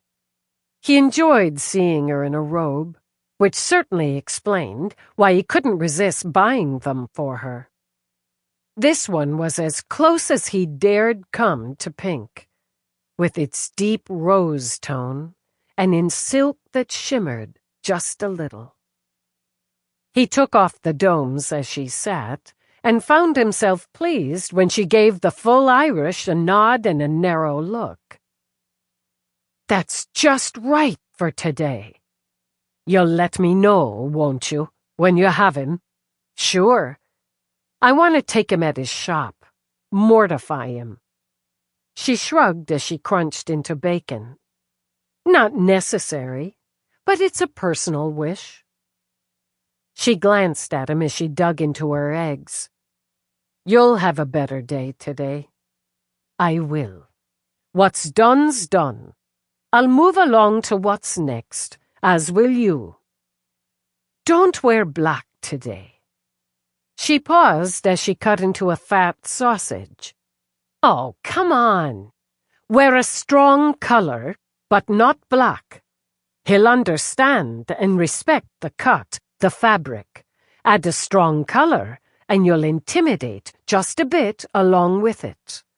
A vest once you're in the box, so your weapon's visible. I like that part, she mumbled. It wouldn't hurt, at least until he notices, to leave this out. He slid a hand over to lift the chain of the giant's tear diamond she wore under her shirts. I don't like to wear it out on the job. Cops don't wear big fat diamonds. Exactly. This, the weapon, the clothes, the woman in charge. For his type, there'll be some confusion along with the intimidation. He won't like you and Peabody being in control. He manages people, and he's superior to women. She considered as she ate. Okay, those are solid points. And you've made it so fricking complicated, I'm gonna say you pick it all out, which was your plan anyway. Consider it my contribution to helping him into a cage. I was there at the crime scene, Eve, and saw her in the room where you once were. He settled on a jacket in a strong, sharp blue, and a vest in something like dark copper, but thankfully not shiny. The pants matched the jacket, but had a stripe of that something like dark copper down the sides. And somehow she had a pair of boots in the same tone. He added a collared shirt in white. She studied herself in the shirt and vest and weapon, and decided, as usual, he'd been right. Take the diamond out. When she did, she nodded.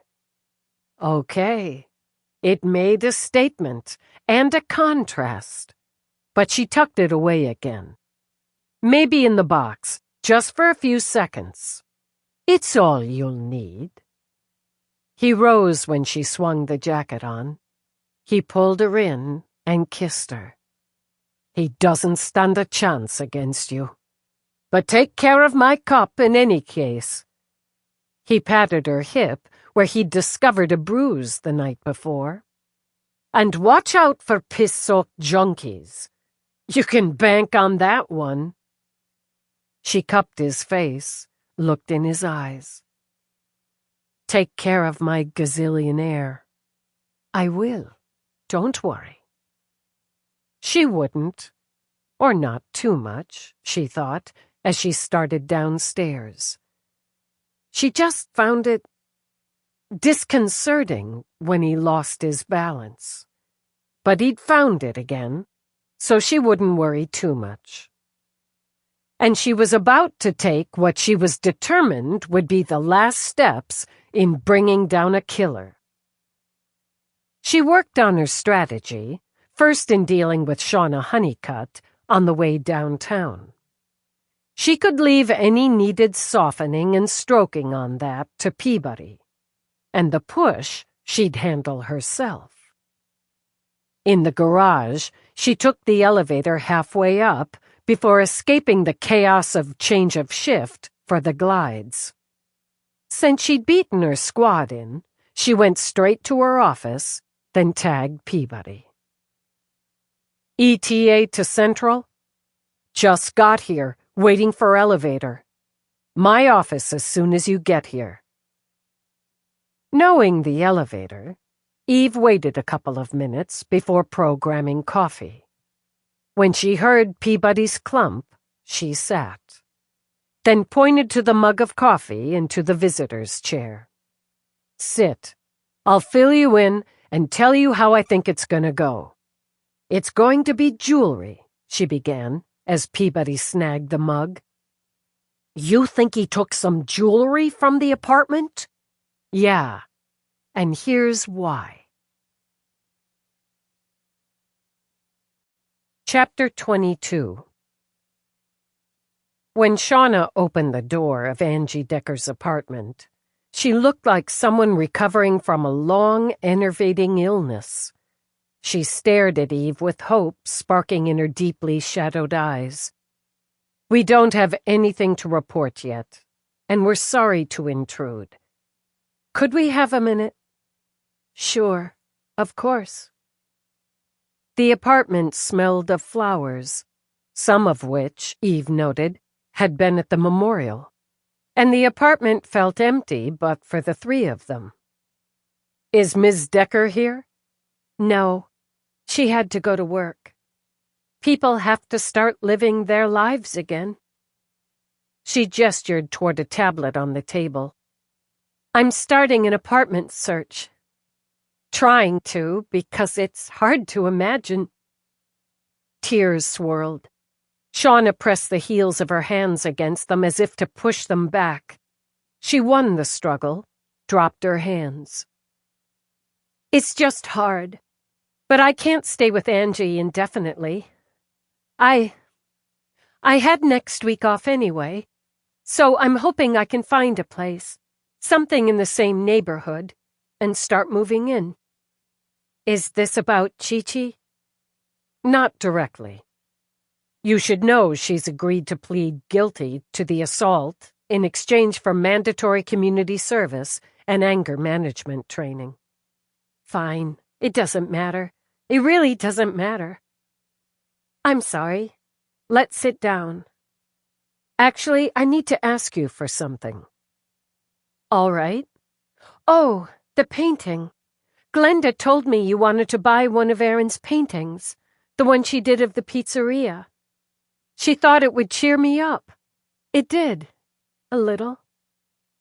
Sitting, she looked around blankly, like someone just waking from a hard sleep.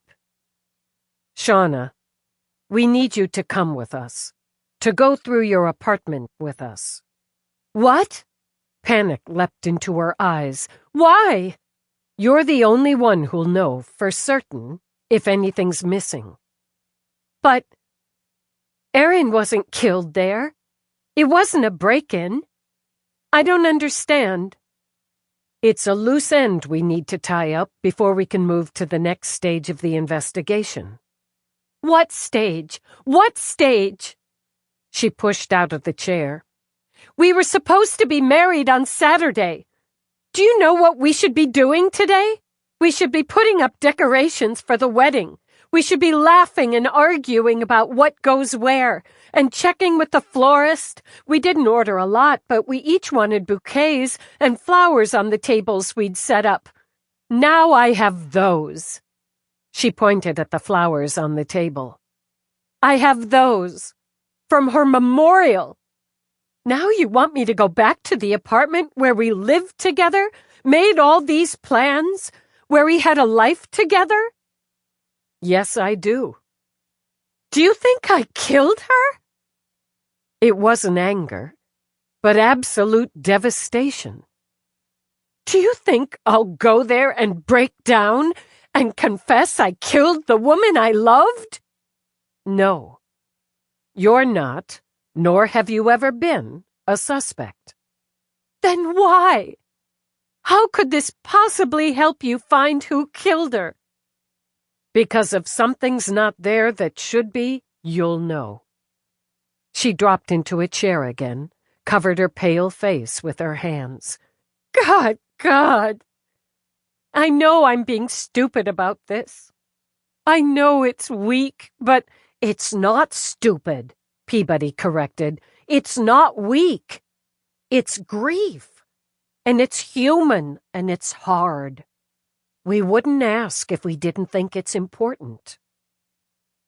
Dropping her hands, Shauna stared at Peabody. Becca and Greg have gone in to get some of my things, to clean out the food stuff. And Donna and Angie helped Erin's family get some of her things. But you know what they removed, Eve said. Yes. Shauna closed her eyes, took a breath. When she opened them again, she looked at Eve. You really think doing this will matter? Will help you find who killed her? Yes. I need to get my purse. When she walked away, Eve shook her head. She doesn't believe me. Doesn't believe this matters. But she's doing it. It's hard for her, but she'll do it. Yeah, she's tougher than she looks. But it's going to hurt. Let's make it as quick as possible. Shauna said nothing as they drove the short distance from apartment building to apartment building. She broke her silence when Eve pulled into a loading zone. I bet delivery people hate when you do that.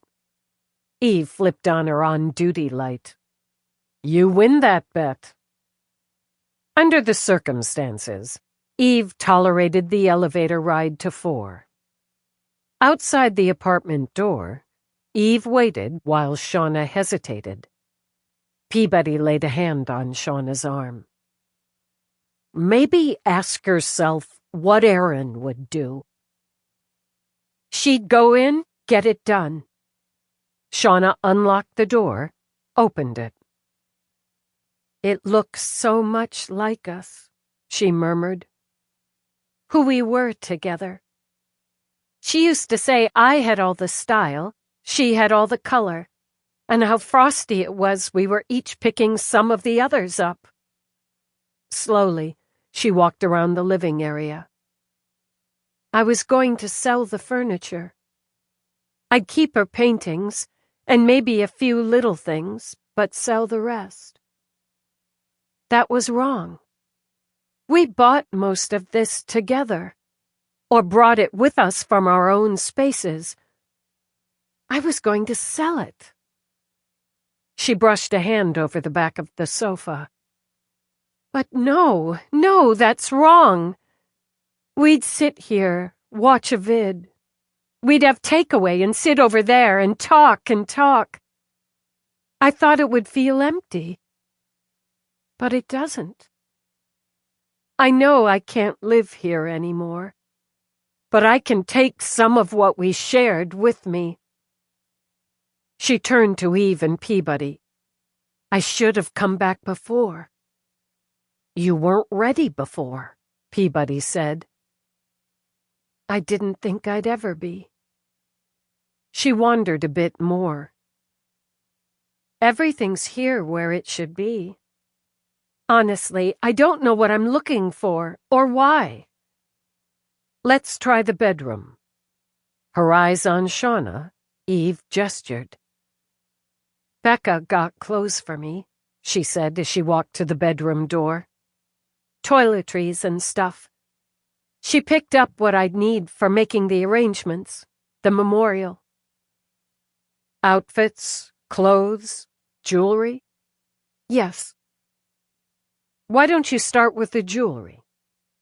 Fine. But it's not like either of us, have anything really valuable. It's mostly costume. We were going to exchange rings, so I have those, but they weren't really expensive. She opened a drawer. "Here they are," she murmured. "Right here." She opened the ring boxes, brushed a finger over each. Then she slipped one on the ring finger of her left hand. "I have skinnier fingers," and put the other on the middle finger of her right. "It fits well enough there. Is it just whack that it makes me feel better wearing these?" Eve said simply, "No." "I'm going to wear them both.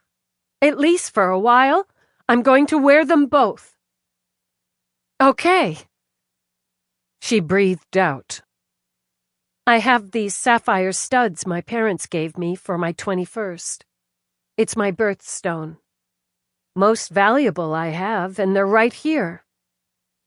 She went through carefully, piece by piece. "Everything's here, except what Becca brought to me. Erin has more.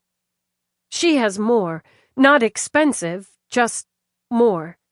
And I know her parents took some pieces."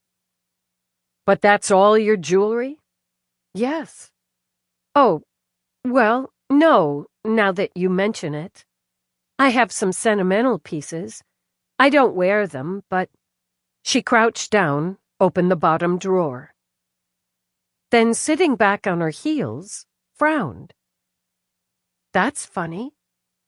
Did I move the box?" Eve cast her mind back to the search the morning after the murder. A small red box, hinged lid.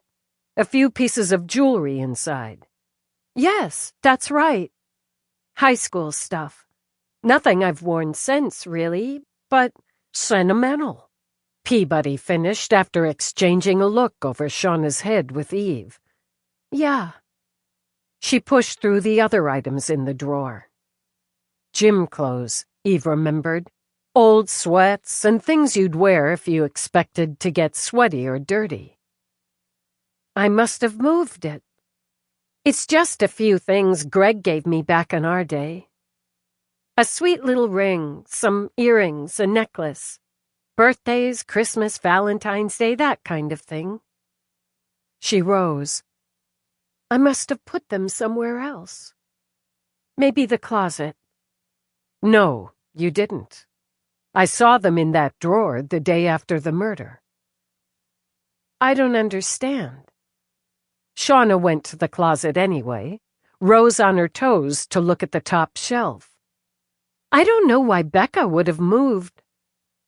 Trailing off, she turned. Color poured into her face.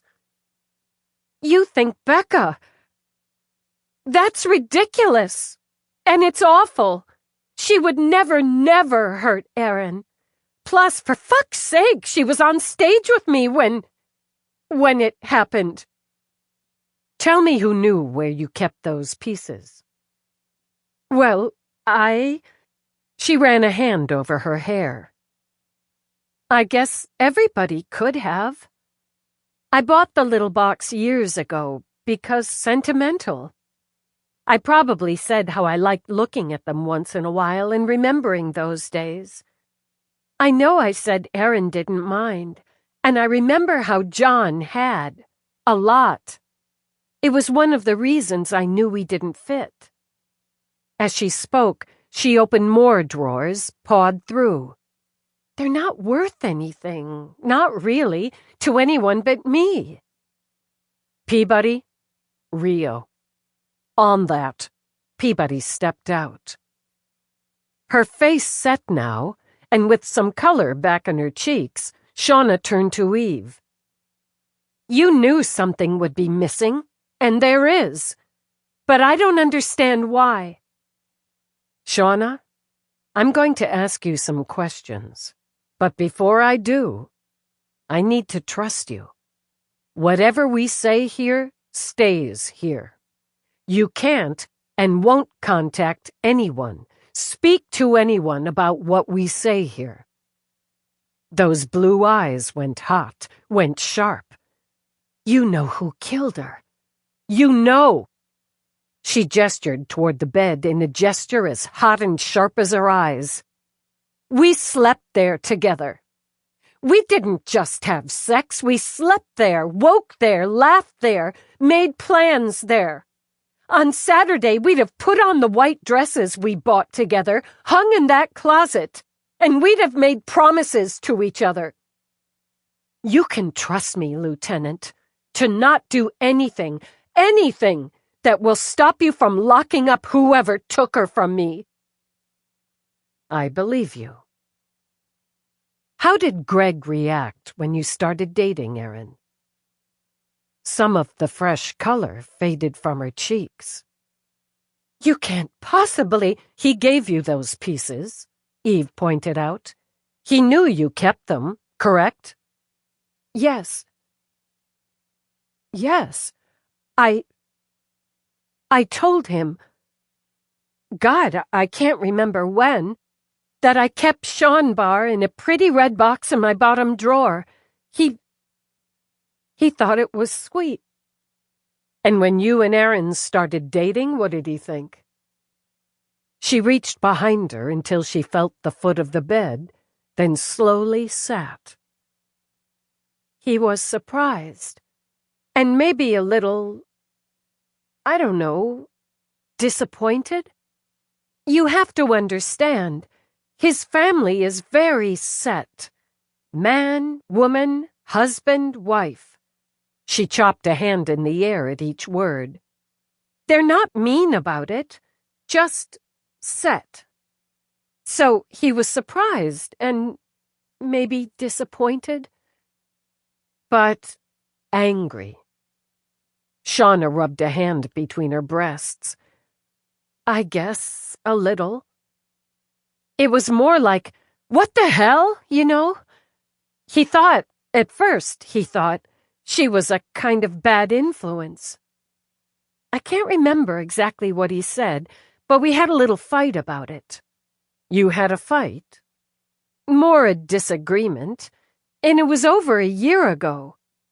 I told him what I did with my life, who I slept with, and so on wasn't any of his business.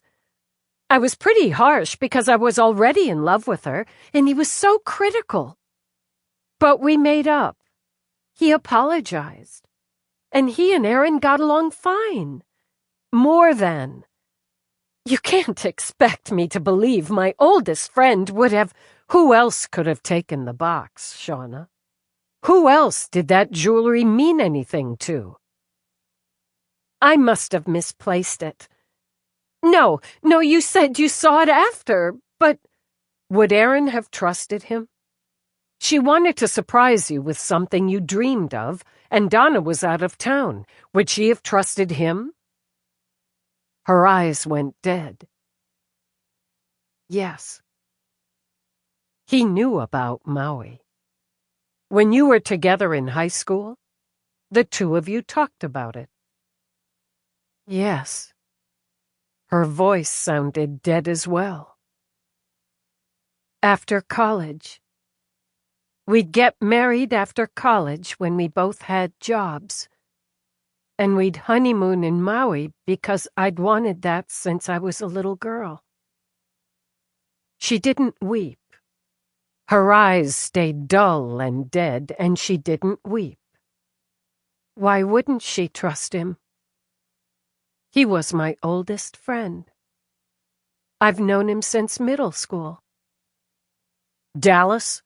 Peabody spoke from the doorway, then nodded. Shauna, we're going to take you back to Angie's. I need you to stay there, and I need you to keep your word. Do you think I'd speak to him about this? She got to her feet. He knew where I kept the jewelry, and taking it was petty. He can be petty, but that's something you overlook in a friend. She would have trusted him. I trusted him. He always thinks he knows what I should do, what's best for me. I overlooked that, too, or ignored it. And if I got pissed about it, he'd back off, apologize, just trying to look out for you, Sean Bar. He'd call me that to make me laugh. She laid a hand on her heart. In here? I'm not ready to believe he could do anything like this. But in here? She touched her other hand to the side of her head. I can. Oh, God, I can. She dropped both hands. I'll keep my word, but I need yours. You have to tell me. If you prove it's true, you have to tell me right away. You have my word. When they dropped her off, Eve watched her walk inside. She won't contact anyone, least of all him. But let's make this as fast as possible, too. We got the search warrant for his apartment. When we find the box, and we have to hope like hell he didn't toss it all, he wouldn't. Shanbar's too important to him. Okay, when we find it, we'll get the arrest for robbery. Enough to take him in, sweat out the rest. He'll have excuses for taking the box, Eve continued as she drove. He's going to be sure, at first, he can talk his way out of this. He sells, he manages, and we're just women, after all. Then this should be fun. Not for him, Eve said, and considered it a stroke of Rourke luck when she zipped into a place right outside the apartment building. A third-floor unit, almost within shouting distance of where Shauna and Aaron lived.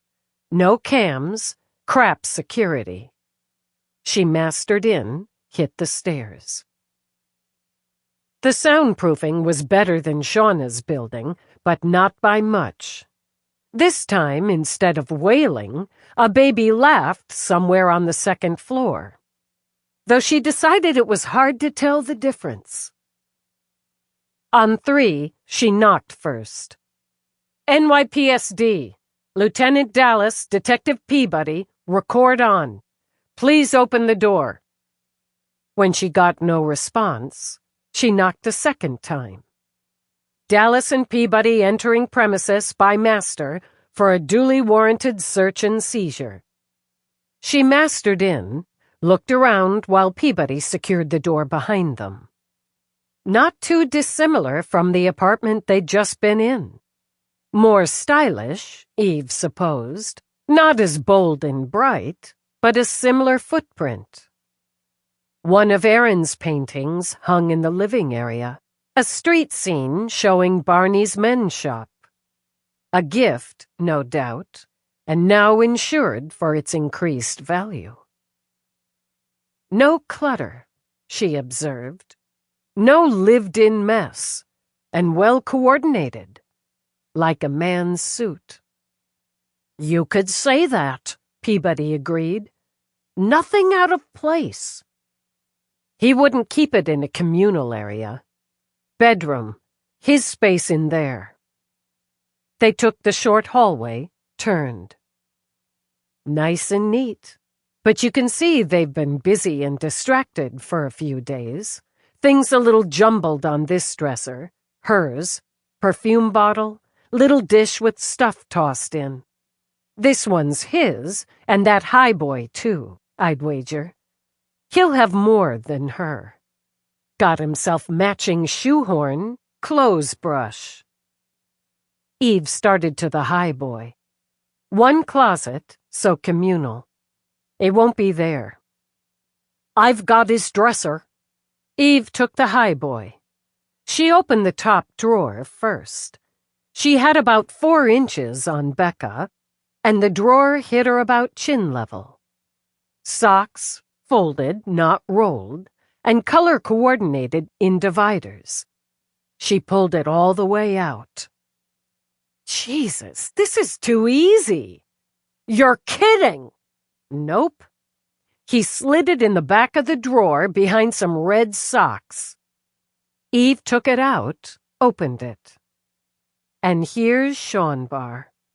Ring, couple pair of earrings, necklace, 2 bracelets. She bagged it, sealed, labeled. Would he keep the garrote? Hard to believe that, but since we're here.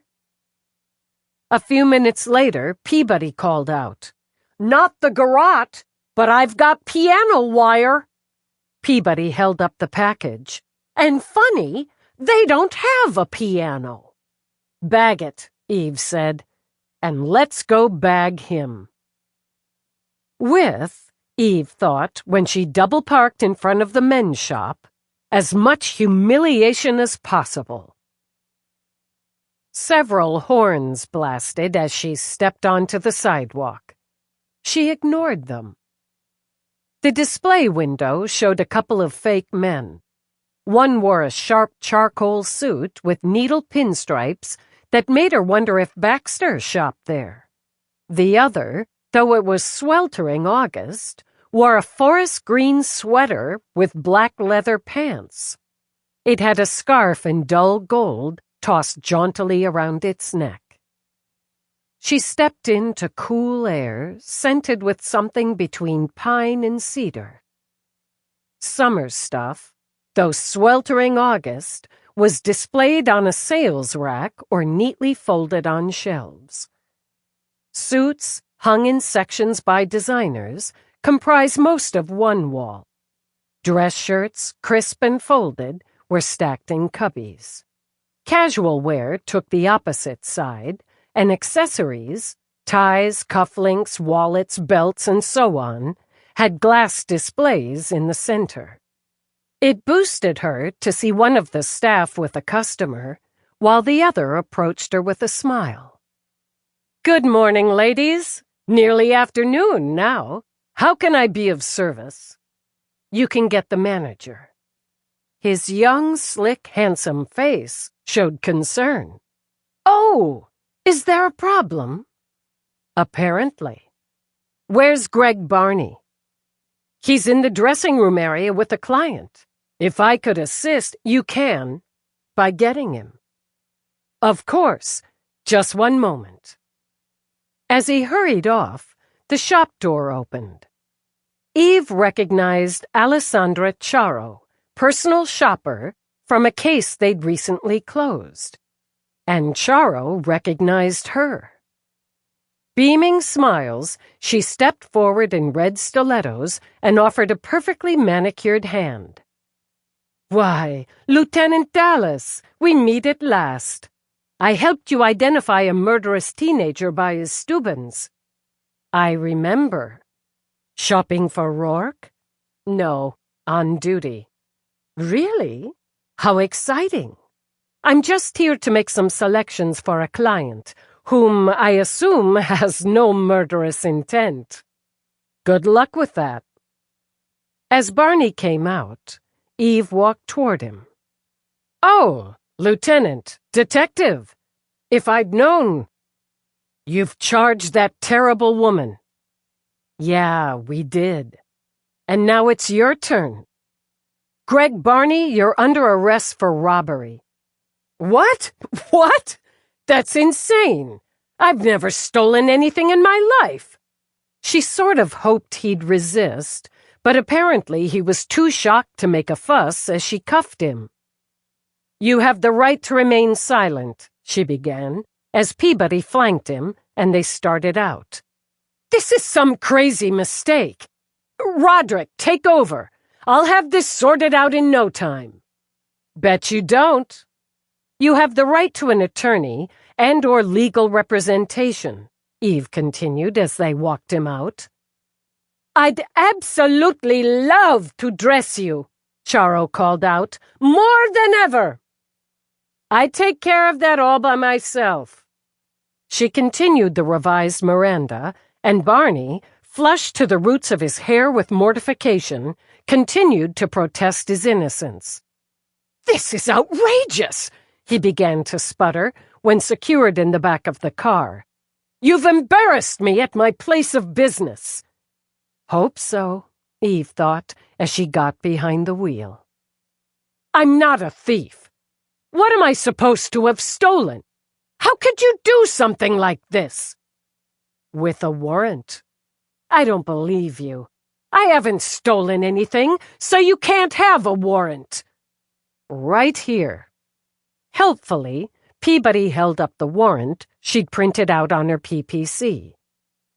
I assumed the two of you were reasonably competent, but now I see why it took you days to arrest that stripper for Aaron's murder.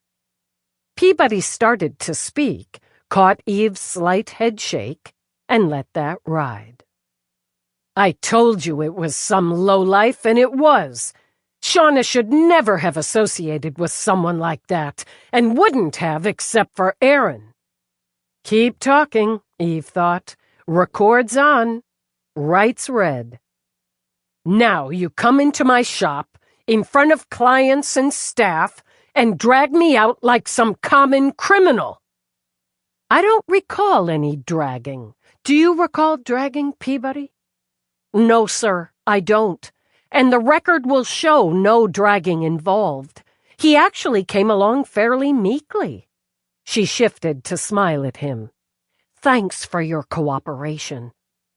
It shows what happens when the flighty are given authority. Now we're flighty, Eve observed. Peabody were incompetent, flighty draggers. Maybe, but he's the one in cuffs. Pride swelled in Eve's chest as she pulled into the garage. And here we are, home again. When they got him out of the back, he jutted out his chin. I can tolerate mistakes. People make mistakes, but there's no excuse for humiliating me at my workplace. There will be recompense. Counting on that, Eve said, and led him into the elevator. Detective Peabody is going to process you, then we'll have a nice chat, the three of us, in interview. The sooner this is sorted out, the better. His chin continued to jut as the elevator stopped to let in more cops. And once we do, you will come to the shop, apologize to me in front of my staff, and you will contact Mr. Henrik and Ms. Charo and explain your mistake. One of the cops in the car slid an amused glance in Eve's direction. Doesn't know you very well, does he? Eve just smiled. Not yet. He's about to. Chapter 23. Smarter, Eve decided as she prepped for the interview, to have yelled lawyer right off the jump. But he considered himself in the clear on the murder, and as far as he was concerned, hadn't stolen anything. Add he considered himself smarter than a couple of female cops, and he decided to forgo that one. For now. Tagging a lawyer also meant someone else knew about his arrest. He didn't want that. She put the evidence bags in an evidence box, added some crime scene photos to a file. Then, checking the time, tagged Rourke. His face filled the screen. Lieutenant, you just caught me. Lunch meeting coming up. Well, bon appetit there. Just letting you know I'm bringing Barney into the box. For the murder. That'll be the end result. We're starting off with theft. What he took out of Shauna's apartment that day. I knew it. Now I know what. Some baubles he'd given her back in high school. She kept them in a box for sentiment. I guess he couldn't have that, so when he had the chance, alone in her place, he took the box. He hid it in his sock drawer. His sock drawer? Not very clever. Well, it's the top of one of those highboy things. He has his socks folded, in dividers, color-coordinated. It's a red box, so with the red socks. Do you do that with yours? The folding, coordinating thing? I don't think I've ever been in your sock drawer. Why would you? But you're welcome to. As if I had anything to hide, I would be a great deal more clever. If I could postpone this meeting, I'd come down and watch you break him. Always an education. Gone, she noted, was the sad, broody, angry Rourke of the night before. He looked like busy, in-charge Rourke now. We will break him, and I appreciate the assist in getting him this far. Any time, Lieutenant. I'll expect to be fully briefed when I see you at home. Check it. Later. She clicked off, then gathered her things for interview A. She sat as if studiously studying the file when Peabody let him in. The giant's tear hung, flashing, outside her shirt. Record on. Have a seat, Greg. Dallas, Lieutenant Eve, and Peabody Detective Delia in interview with Barney, Greg, in the matter of file number R/T-98721. Also of interest in this interview, file number H-7823. Mr. Barney, have you been read your rights? You know very well I have. He fussed with his tie. You recited them to me yourself after deliberately humiliating me at work. Well then, let's get started. I demand to know, right now, what I'm accused of. Just what are you deluded into believing I stole? Why don't I show you? After opening the evidence box, she removed the evidence bag with the red trinket box. He went very still, and his face went from annoyed to a cold, hard mask. Where did you get that? Where you put it? Your sock drawer. Lots of fancy socks, Greg. Red box, red socks. Found it in about 10 seconds. And what gives you the right to go into my home, to paw through my personal belongings? Peabody? Why, that would be this warrant. Duly executed, Eve added. This and what it contains are not your property, Greg. Hence, theft. I knew this was a ridiculous mistake. He huffed out a breath, leaned in a bit. I gave what's in that box to Shauna. Gifts. Yes, gifts. Are you aware that once you give a gift, it no longer belongs to you? Hence, I repeat, theft. I took them for safekeeping. Shauna's not been herself, as you should understand. She's had a trauma and isn't thinking straight right now. She's talking about selling most of her things, and since I know she values those gifts, has kept them for years, I didn't want them to get somehow lost in the shuffle. So you took them without asking her. Hence, I'm forced to repeat, theft.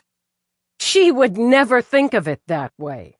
People are going through her apartment, friends and relatives of Erin. Who knows what they might take? I just wanted to keep them safe until she's feeling better.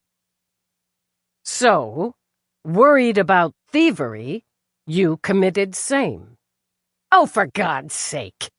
He waved that away. Contact Shauna. She'll say it's fine. Yet you hid this.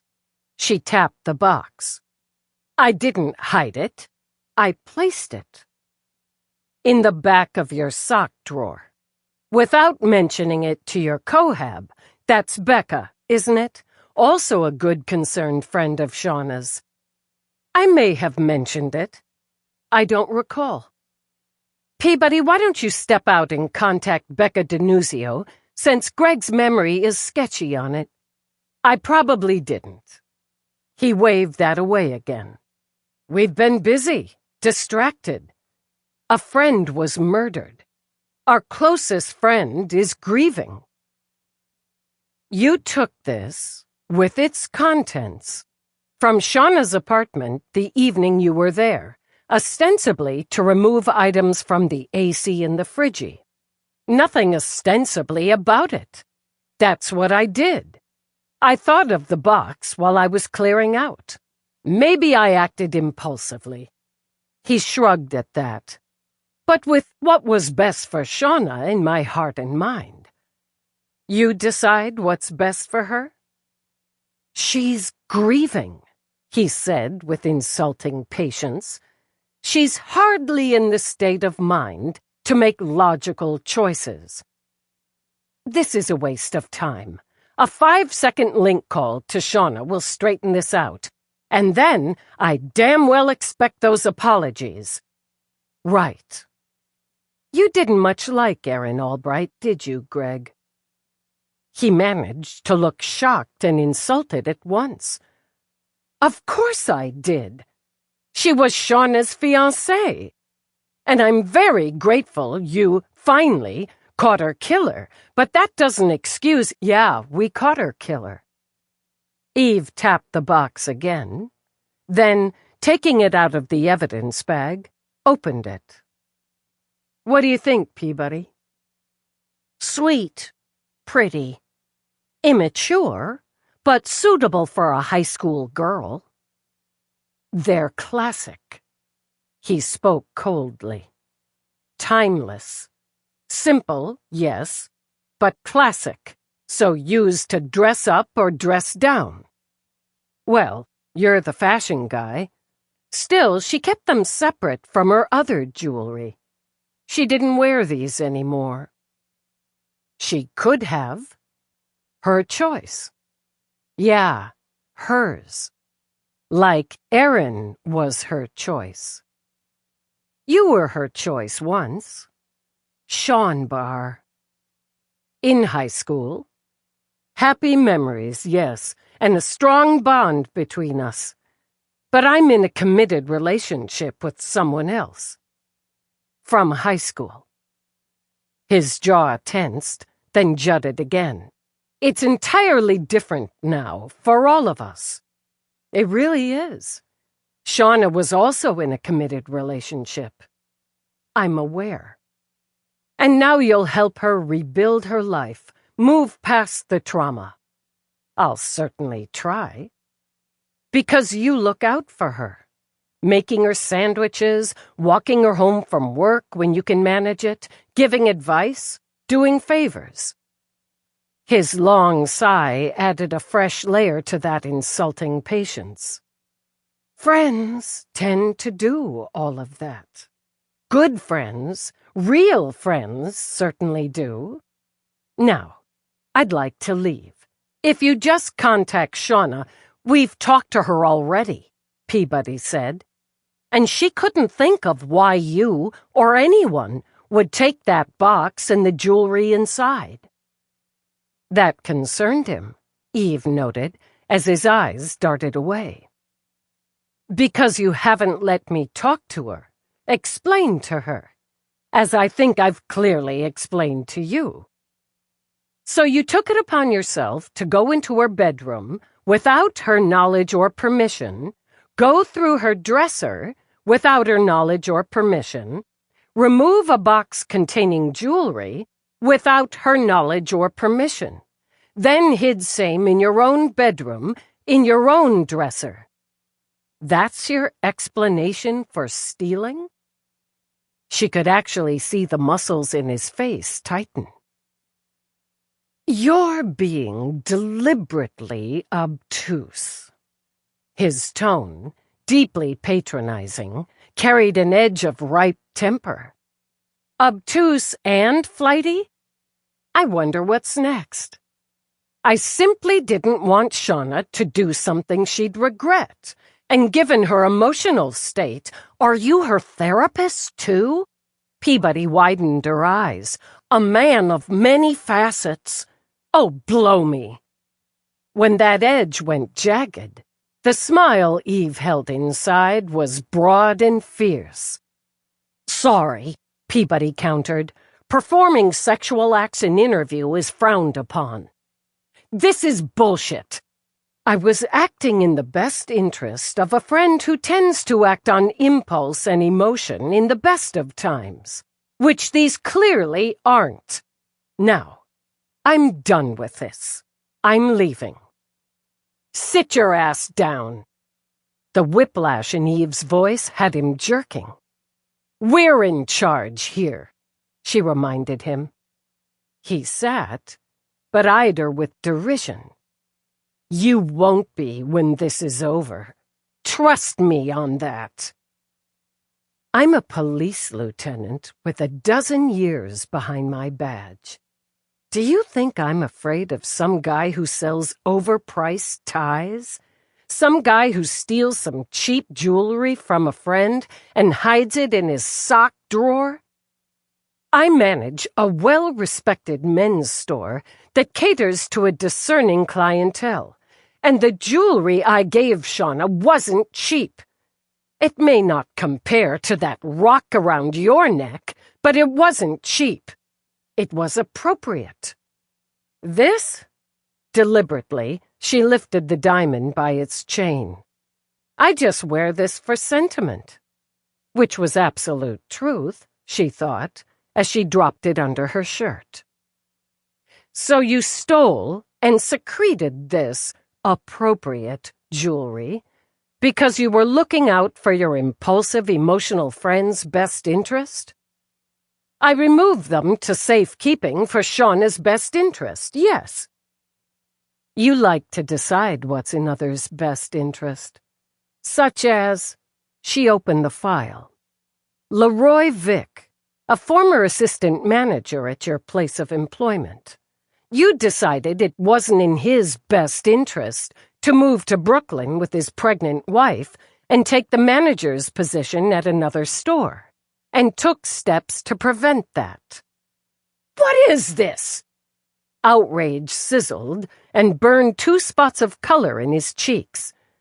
You dug up a former employee? A classically disgruntled employee to try to undermine me? He wasn't ready for the position and lacked the necessary leadership qualities but served as your assistant manager? Assistant is key, Barney snapped back. I was doing my best to groom him, mentor him. A few more years under my supervision, and his sales were excellent, and his previous evaluations prior to this desired move, also excellent. He wasn't ready. Barney did the chin-jut thing again, and this time folded his arms.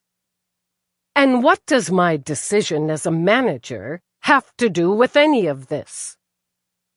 In your capacity as manager, you also decided what was best for Charlene Wilson. Oh, for God's sake. On several occasions, you suggested Ms. Wilson should resign her part-time position and take professional parent status instead. She had children at home. I see. So, in your opinion, women who choose to have a child or children shouldn't also choose to work outside the home? If I recall correctly, Charlene's professional mother's stipend would have been more than her monthly pay from On Trend, where she worked essentially a handful of hours a week. Especially after you hired another part-time, male employee and cut her hours. That was a managerial decision, and I don't have to explain it to you.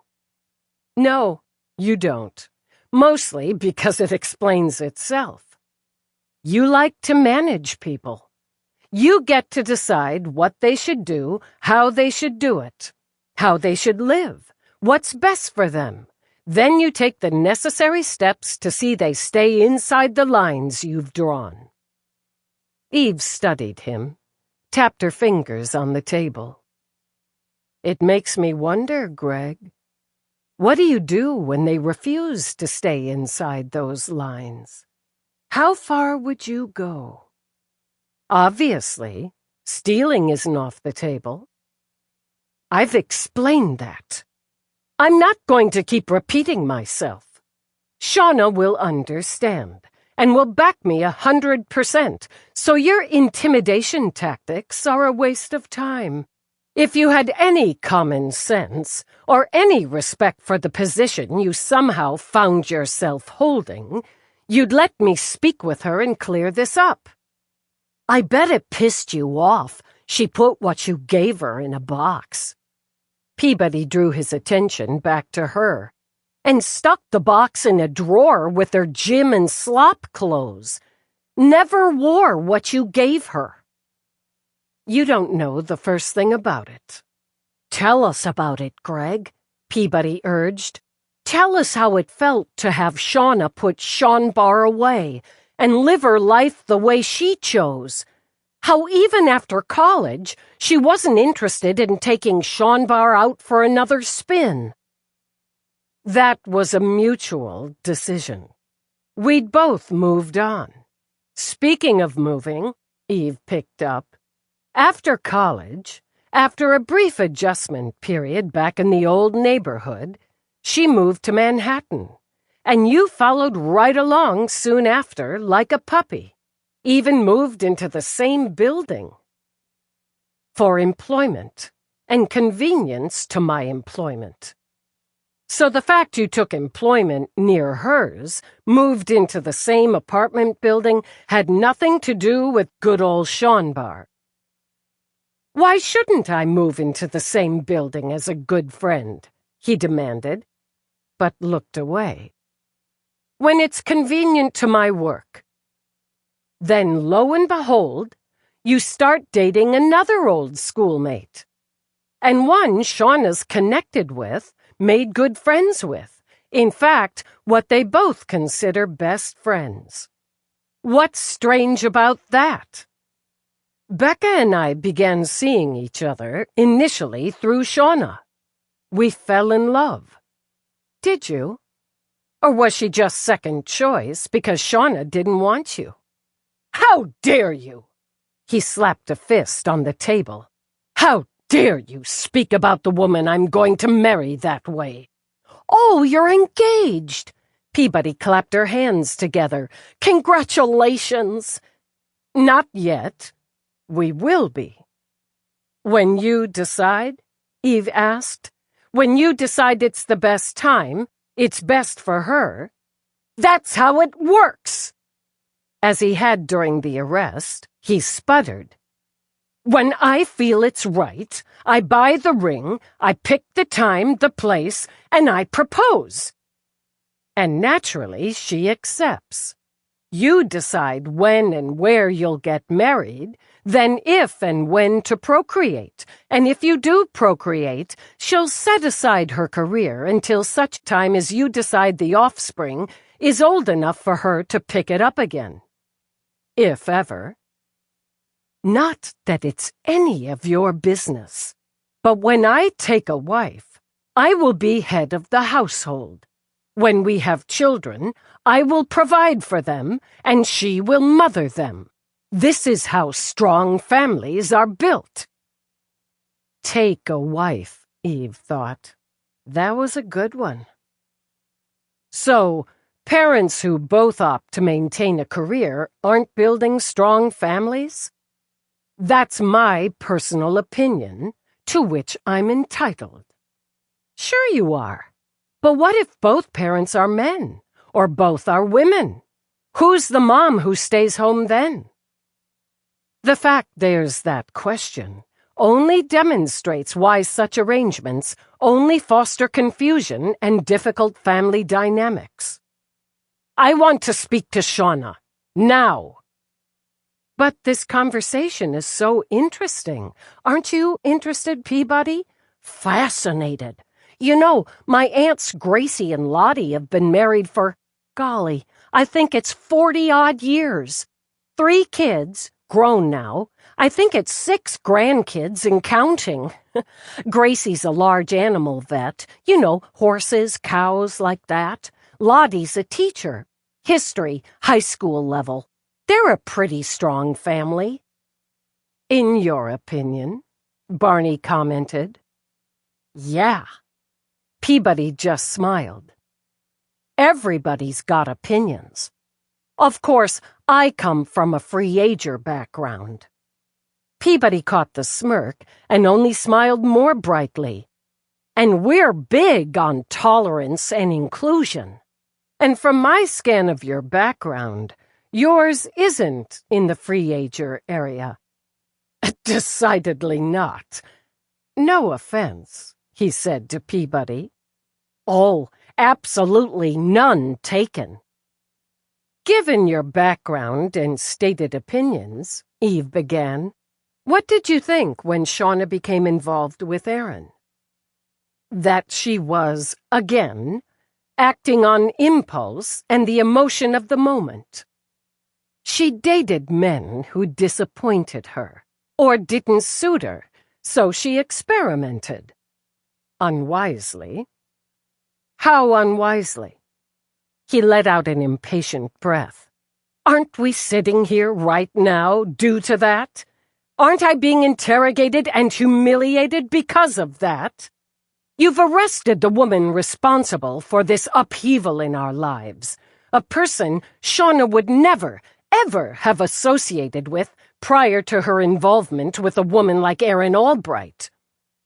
"A woman like Erin?" "A lesbian, for God's sake. A street artist, basically living hand to mouth, who counted strippers, trans people, gay people, people who constantly engaged in indiscriminate sex among her so-called friends. Freaks and losers. Clearly, you didn't approve of the relationship." Fury lived in his eyes as he leaned forward. "I've known Shauna since we were 10. She comes from a strong, traditional family. She may have pushed some limits in college, that's almost expected, but she maintained her basic values, which you feel mirror yours. Until Erin." He spread his hands. "What happened to Erin is tragic. It's horrible, and only more so since she was killed by someone she believed was a friend." "I completely agree." Bolstered, he nodded. "How it affects Shauna is heartbreaking. As someone who basically grew up with her, who cares deeply about her, it breaks mine. In time, she'll move past it and find herself again." "Pick up those old values," Eve said, "and put away the lifestyle that was more bohemian," Peabody suggested. "Bohemian. Good one. Is that accurate, Greg?" "Yes." "So as tragic, horrible, heartbreaking as it is, Erin's death cleared the way for Shauna to get back to where she belongs. I don't forgive Chichi Lopez for what she did, but it does. Yes." "Well." Eve looked at Peabody, nodded, looked at Barney, nodded again.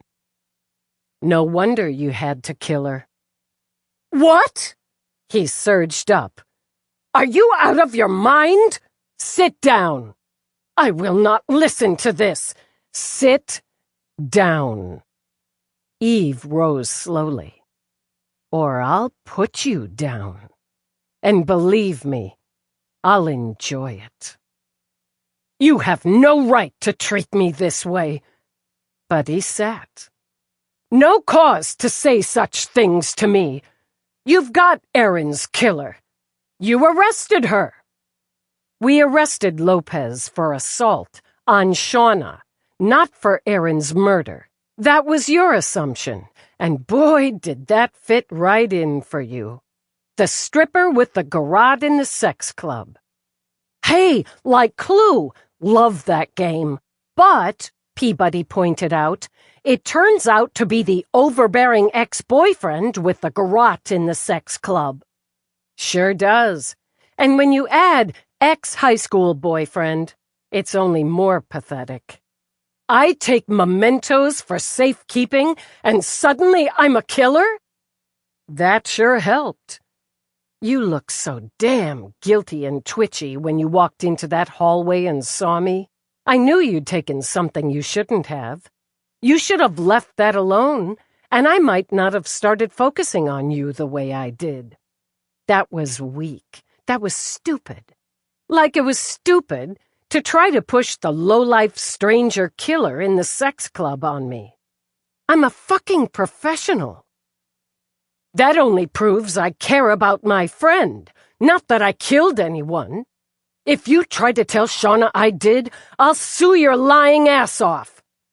Oh, she already knows. She knew when she couldn't find the red box with the cheap high school jewelry. She's been over you for years, Greg. Now she's done with you. No more Sean Bar. She'd never believe you. Never. Why? Because you're so good at playing the great guy, good friend? One who hovers, manipulates, and thinks he knows best? Who believes that so deeply he'll kill for it? For her? You killed Aaron for her. You had to protect Shauna, whatever it took. Had to save her from making a terrible mistake. Save her before she married another woman, a bohemian, good word, who would and had led her astray. How could she love Aaron, Peabody added, when she'd been half of Sean Bar? How could she disrespect you and what you are by loving a woman? She didn't love Aaron, but that's beside the point. She was about to marry Aaron, Eve pointed out. She was caught up, but beside the point. What is the point? I didn't kill anyone, you idiot! In fact, I more than tolerated Aaron. For fuck's sake, I have 2 of her substandard paintings in my apartment. It's obvious now you haven't been able to pin this on the stripper, so you're looking for a scapegoat. I will not be your scapegoat. Eve tried on some insulting patience and believed she wore it better. Then you shouldn't have been stupid, Greg. And you were. So damn stupid. She rounded the table as his face splotched red with angry color as she moved behind him, leaned in just a little. You shouldn't have left the case, the tickets, the note. You should have gotten rid of those. Nobody knew what was in that case but Aaron, and you killed her. But you couldn't be sure, could you? Maybe Donna looked in it, because you sure as hell did. Now she leaned close to his ear, lowered her voice. And it burned you. Burned hard. Maui? You couldn't take that insult. You were supposed to take Shauna there, on your honeymoon. That was the dream. How could you let this happen? Shauna had to suffer too. She had to pay too for allowing it. But then, she straightened, met his eyes in the mirror. You always planned to kill Aaron. Remove that obstacle. I think you hoped to kill her right before the wedding, but the whole Maui thing opened another door. I'm with Becca. Maybe, maybe not. Either way, you couldn't be disrespected this way. Couldn't have what you had smeared and defiled like this. She tapped the box as she walked around the table again. You couldn't let this lesbian, this bohemian, this street artist who had sex with strippers lure Shauna into that life. You couldn't have Sean Bar defiled. Would you take it to defiled? Yeah, you would. Defile what you were, what you are. And Shauna wouldn't listen. Peabody spoke quietly, in direct contrast to Eve. She wouldn't be manipulated and maneuvered this time. No matter how you tried to influence her, she resisted. Because of Aaron. Because she loved her. She did not! Aaron manipulated her, maneuvered her, influenced her. Shauna, in some sex club, dancing on a stage half naked, kissing another woman, and in public? The horror, Peabody muttered. Playing house with another woman? None of that. None is who she is. Aaron twisted something in her. Oh, she could be charismatic, no question. Exciting, adventurous. It was a fling. One that went too far, but a fling. It would never have lasted, so I had no reason to kill Aaron. You did it for yourself. Eve sat back as she studied him. It embarrassed you. It diminished you. And yeah, enraged you, because you're a small, petty, stupid man. I'm a man! He shouted it.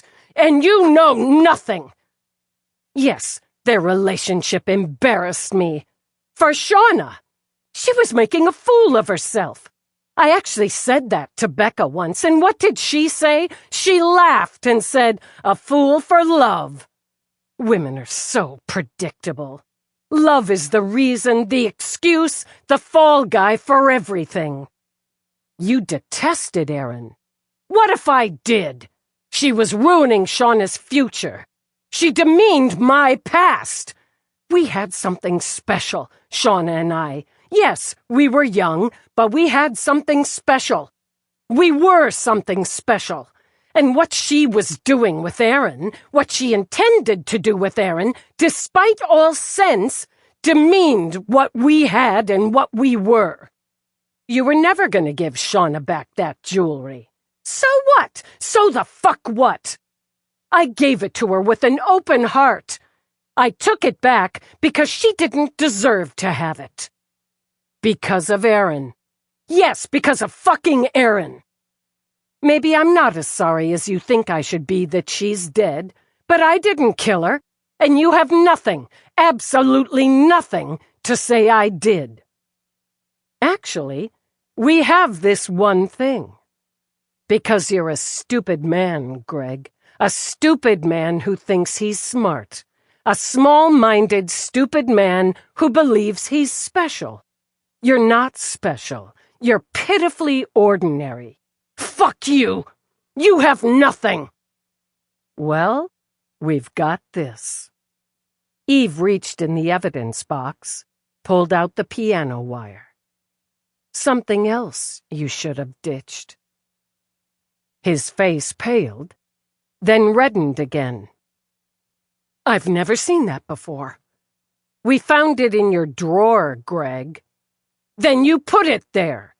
You've probably planted evidence countless times, cheating to get where you are so you can strut around with your stunner and your ridiculous diamond and harass innocent people. Every minute of the search is on record, and the recording is also in evidence. Then Becca must have put it there. Whoa! On a quick laugh, Eve sat back. You're gonna throw the woman you intend to marry under the maxi bus? Eve shook her head. Yeah, you're pitifully ordinary. And talk about predictable, Peabody added. Plus, more stupid. She tapped the package. The name of the shop where you bought it's right here. And you weren't even smart enough to pay cash or go too far out of your own neighborhood to buy it. Then you fucking kept it. It took one goddamn link call to verify you bought it. What's below idiot, Peabody? I think moron. That's you, Greg. You're a moron. Tell us, why do you have piano wire in your drawer when you don't own a piano? A light sweat sheened that all-American face. This time, when he fussed with his tie, he loosened the knot.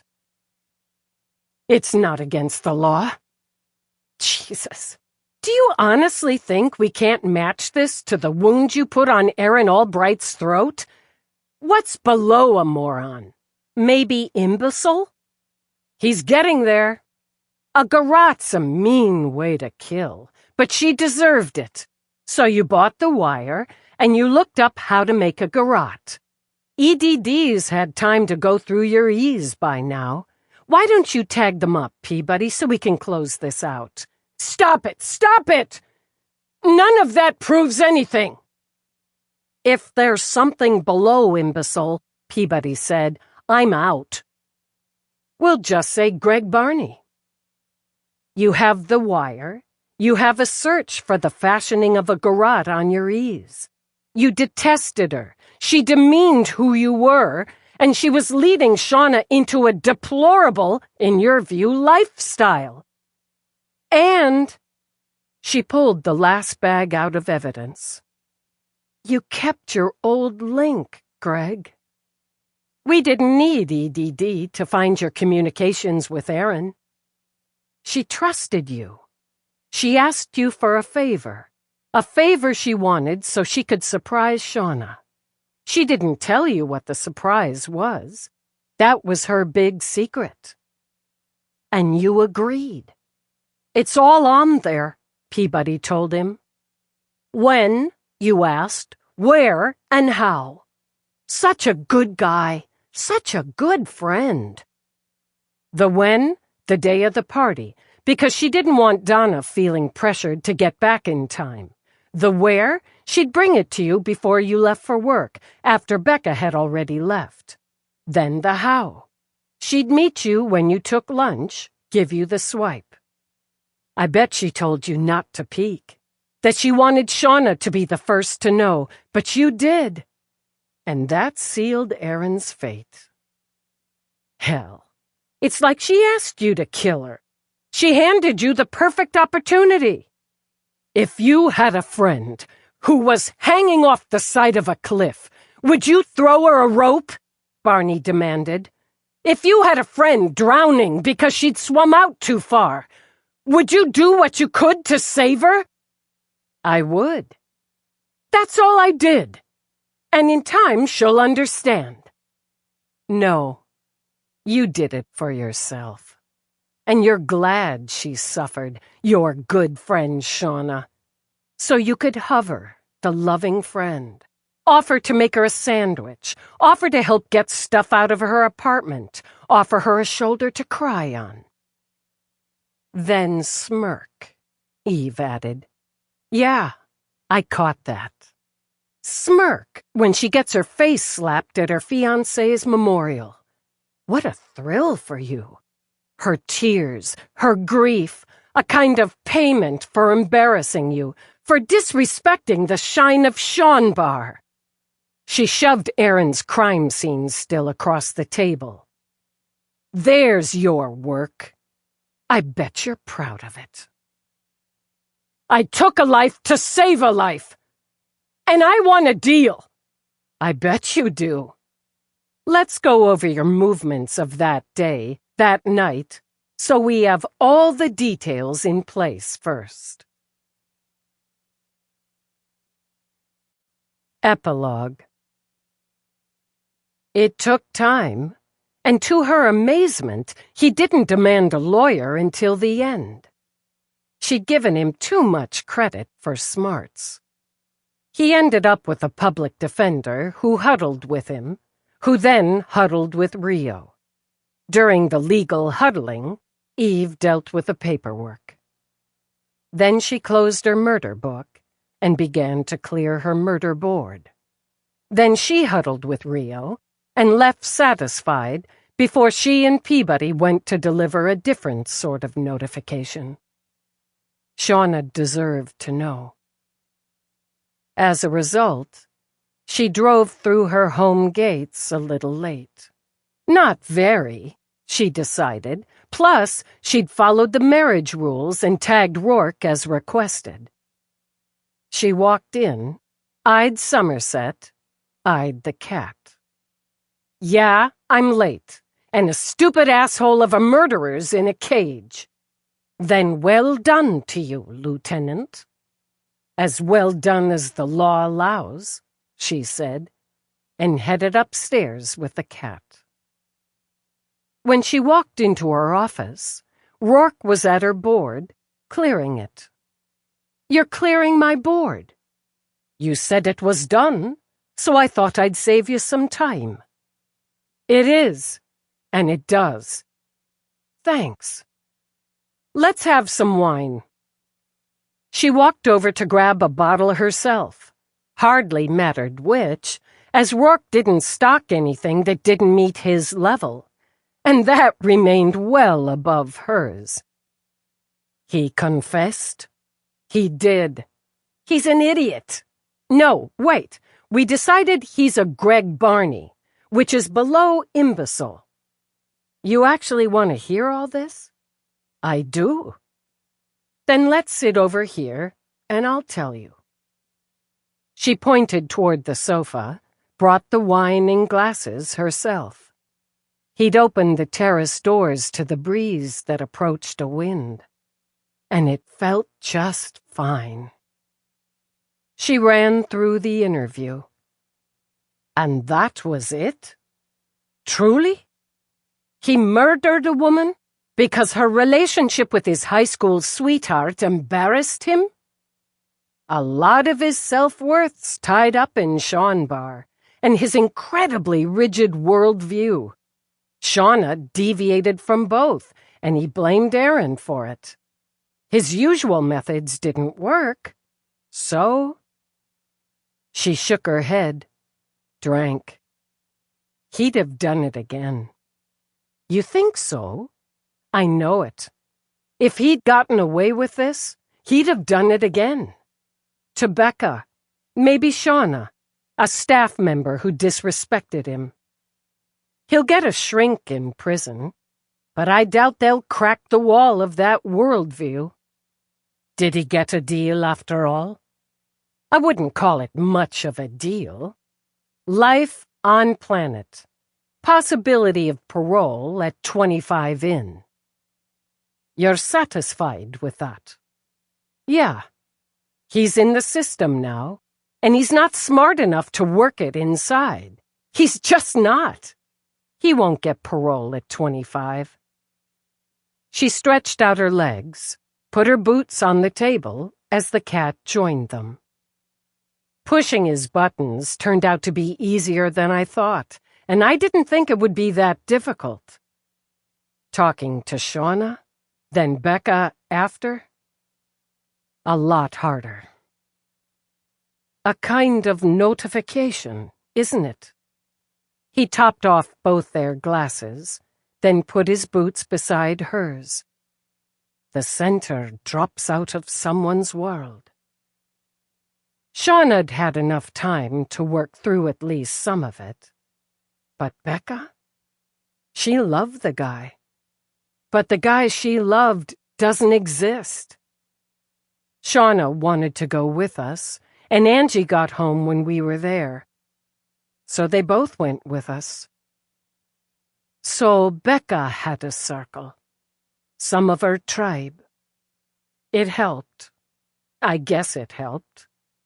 When we left, they were packing up some of her things. She's gonna stay at Angie's for a couple of days. I guess that helps, too. We need our mates, in good times and in bad. Yeah, I guess we do. Did you tell Crack? Yeah, I felt he deserved to know. Which makes me think of Rochelle, and that leads to On Dedan. Shauna understands I can't take that painting as a gift, and the money from the sales of Aaron's paintings is going to a scholarship for artists. She asked if I'd find someone at On Dedan for that particular amount. That's incredibly kind. She sees it as a way to pay me back, and she doesn't have to pay me back for doing my job, but it remains incredibly kind and clever with it. He rubbed her thigh. I'll speak to Rochelle, and she'll help you pick. I don't want to pick. Don't make me pick. It's too much pressure. Can't she just pick? It's sort of part of her job. That's right enough.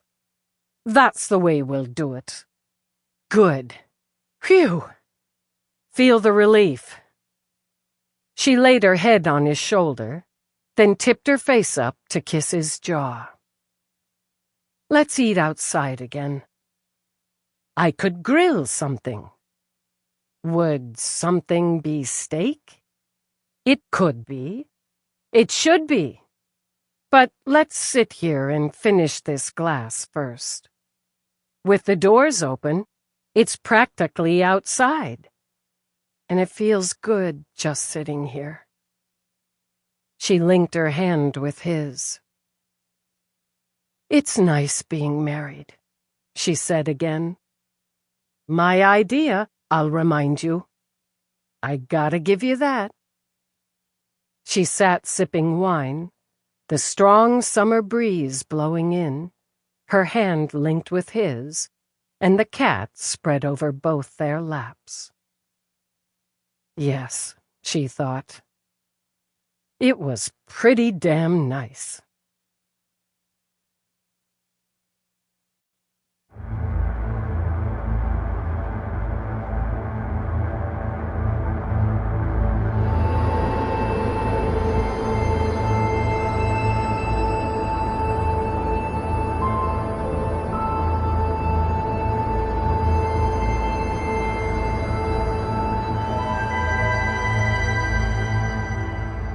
This is Susan Erickson. We hope you have enjoyed Passions in Death, a Macmillan audio production for St. Martin's Press. This title was produced by Guy Oldfield, post-production by Tim Franklin, text copyright 2024 by Nora Roberts, production copyright 2024 by Macmillan Audio, all rights reserved. For more information about Macmillan Audiobooks, please visit macmillanaudio.com.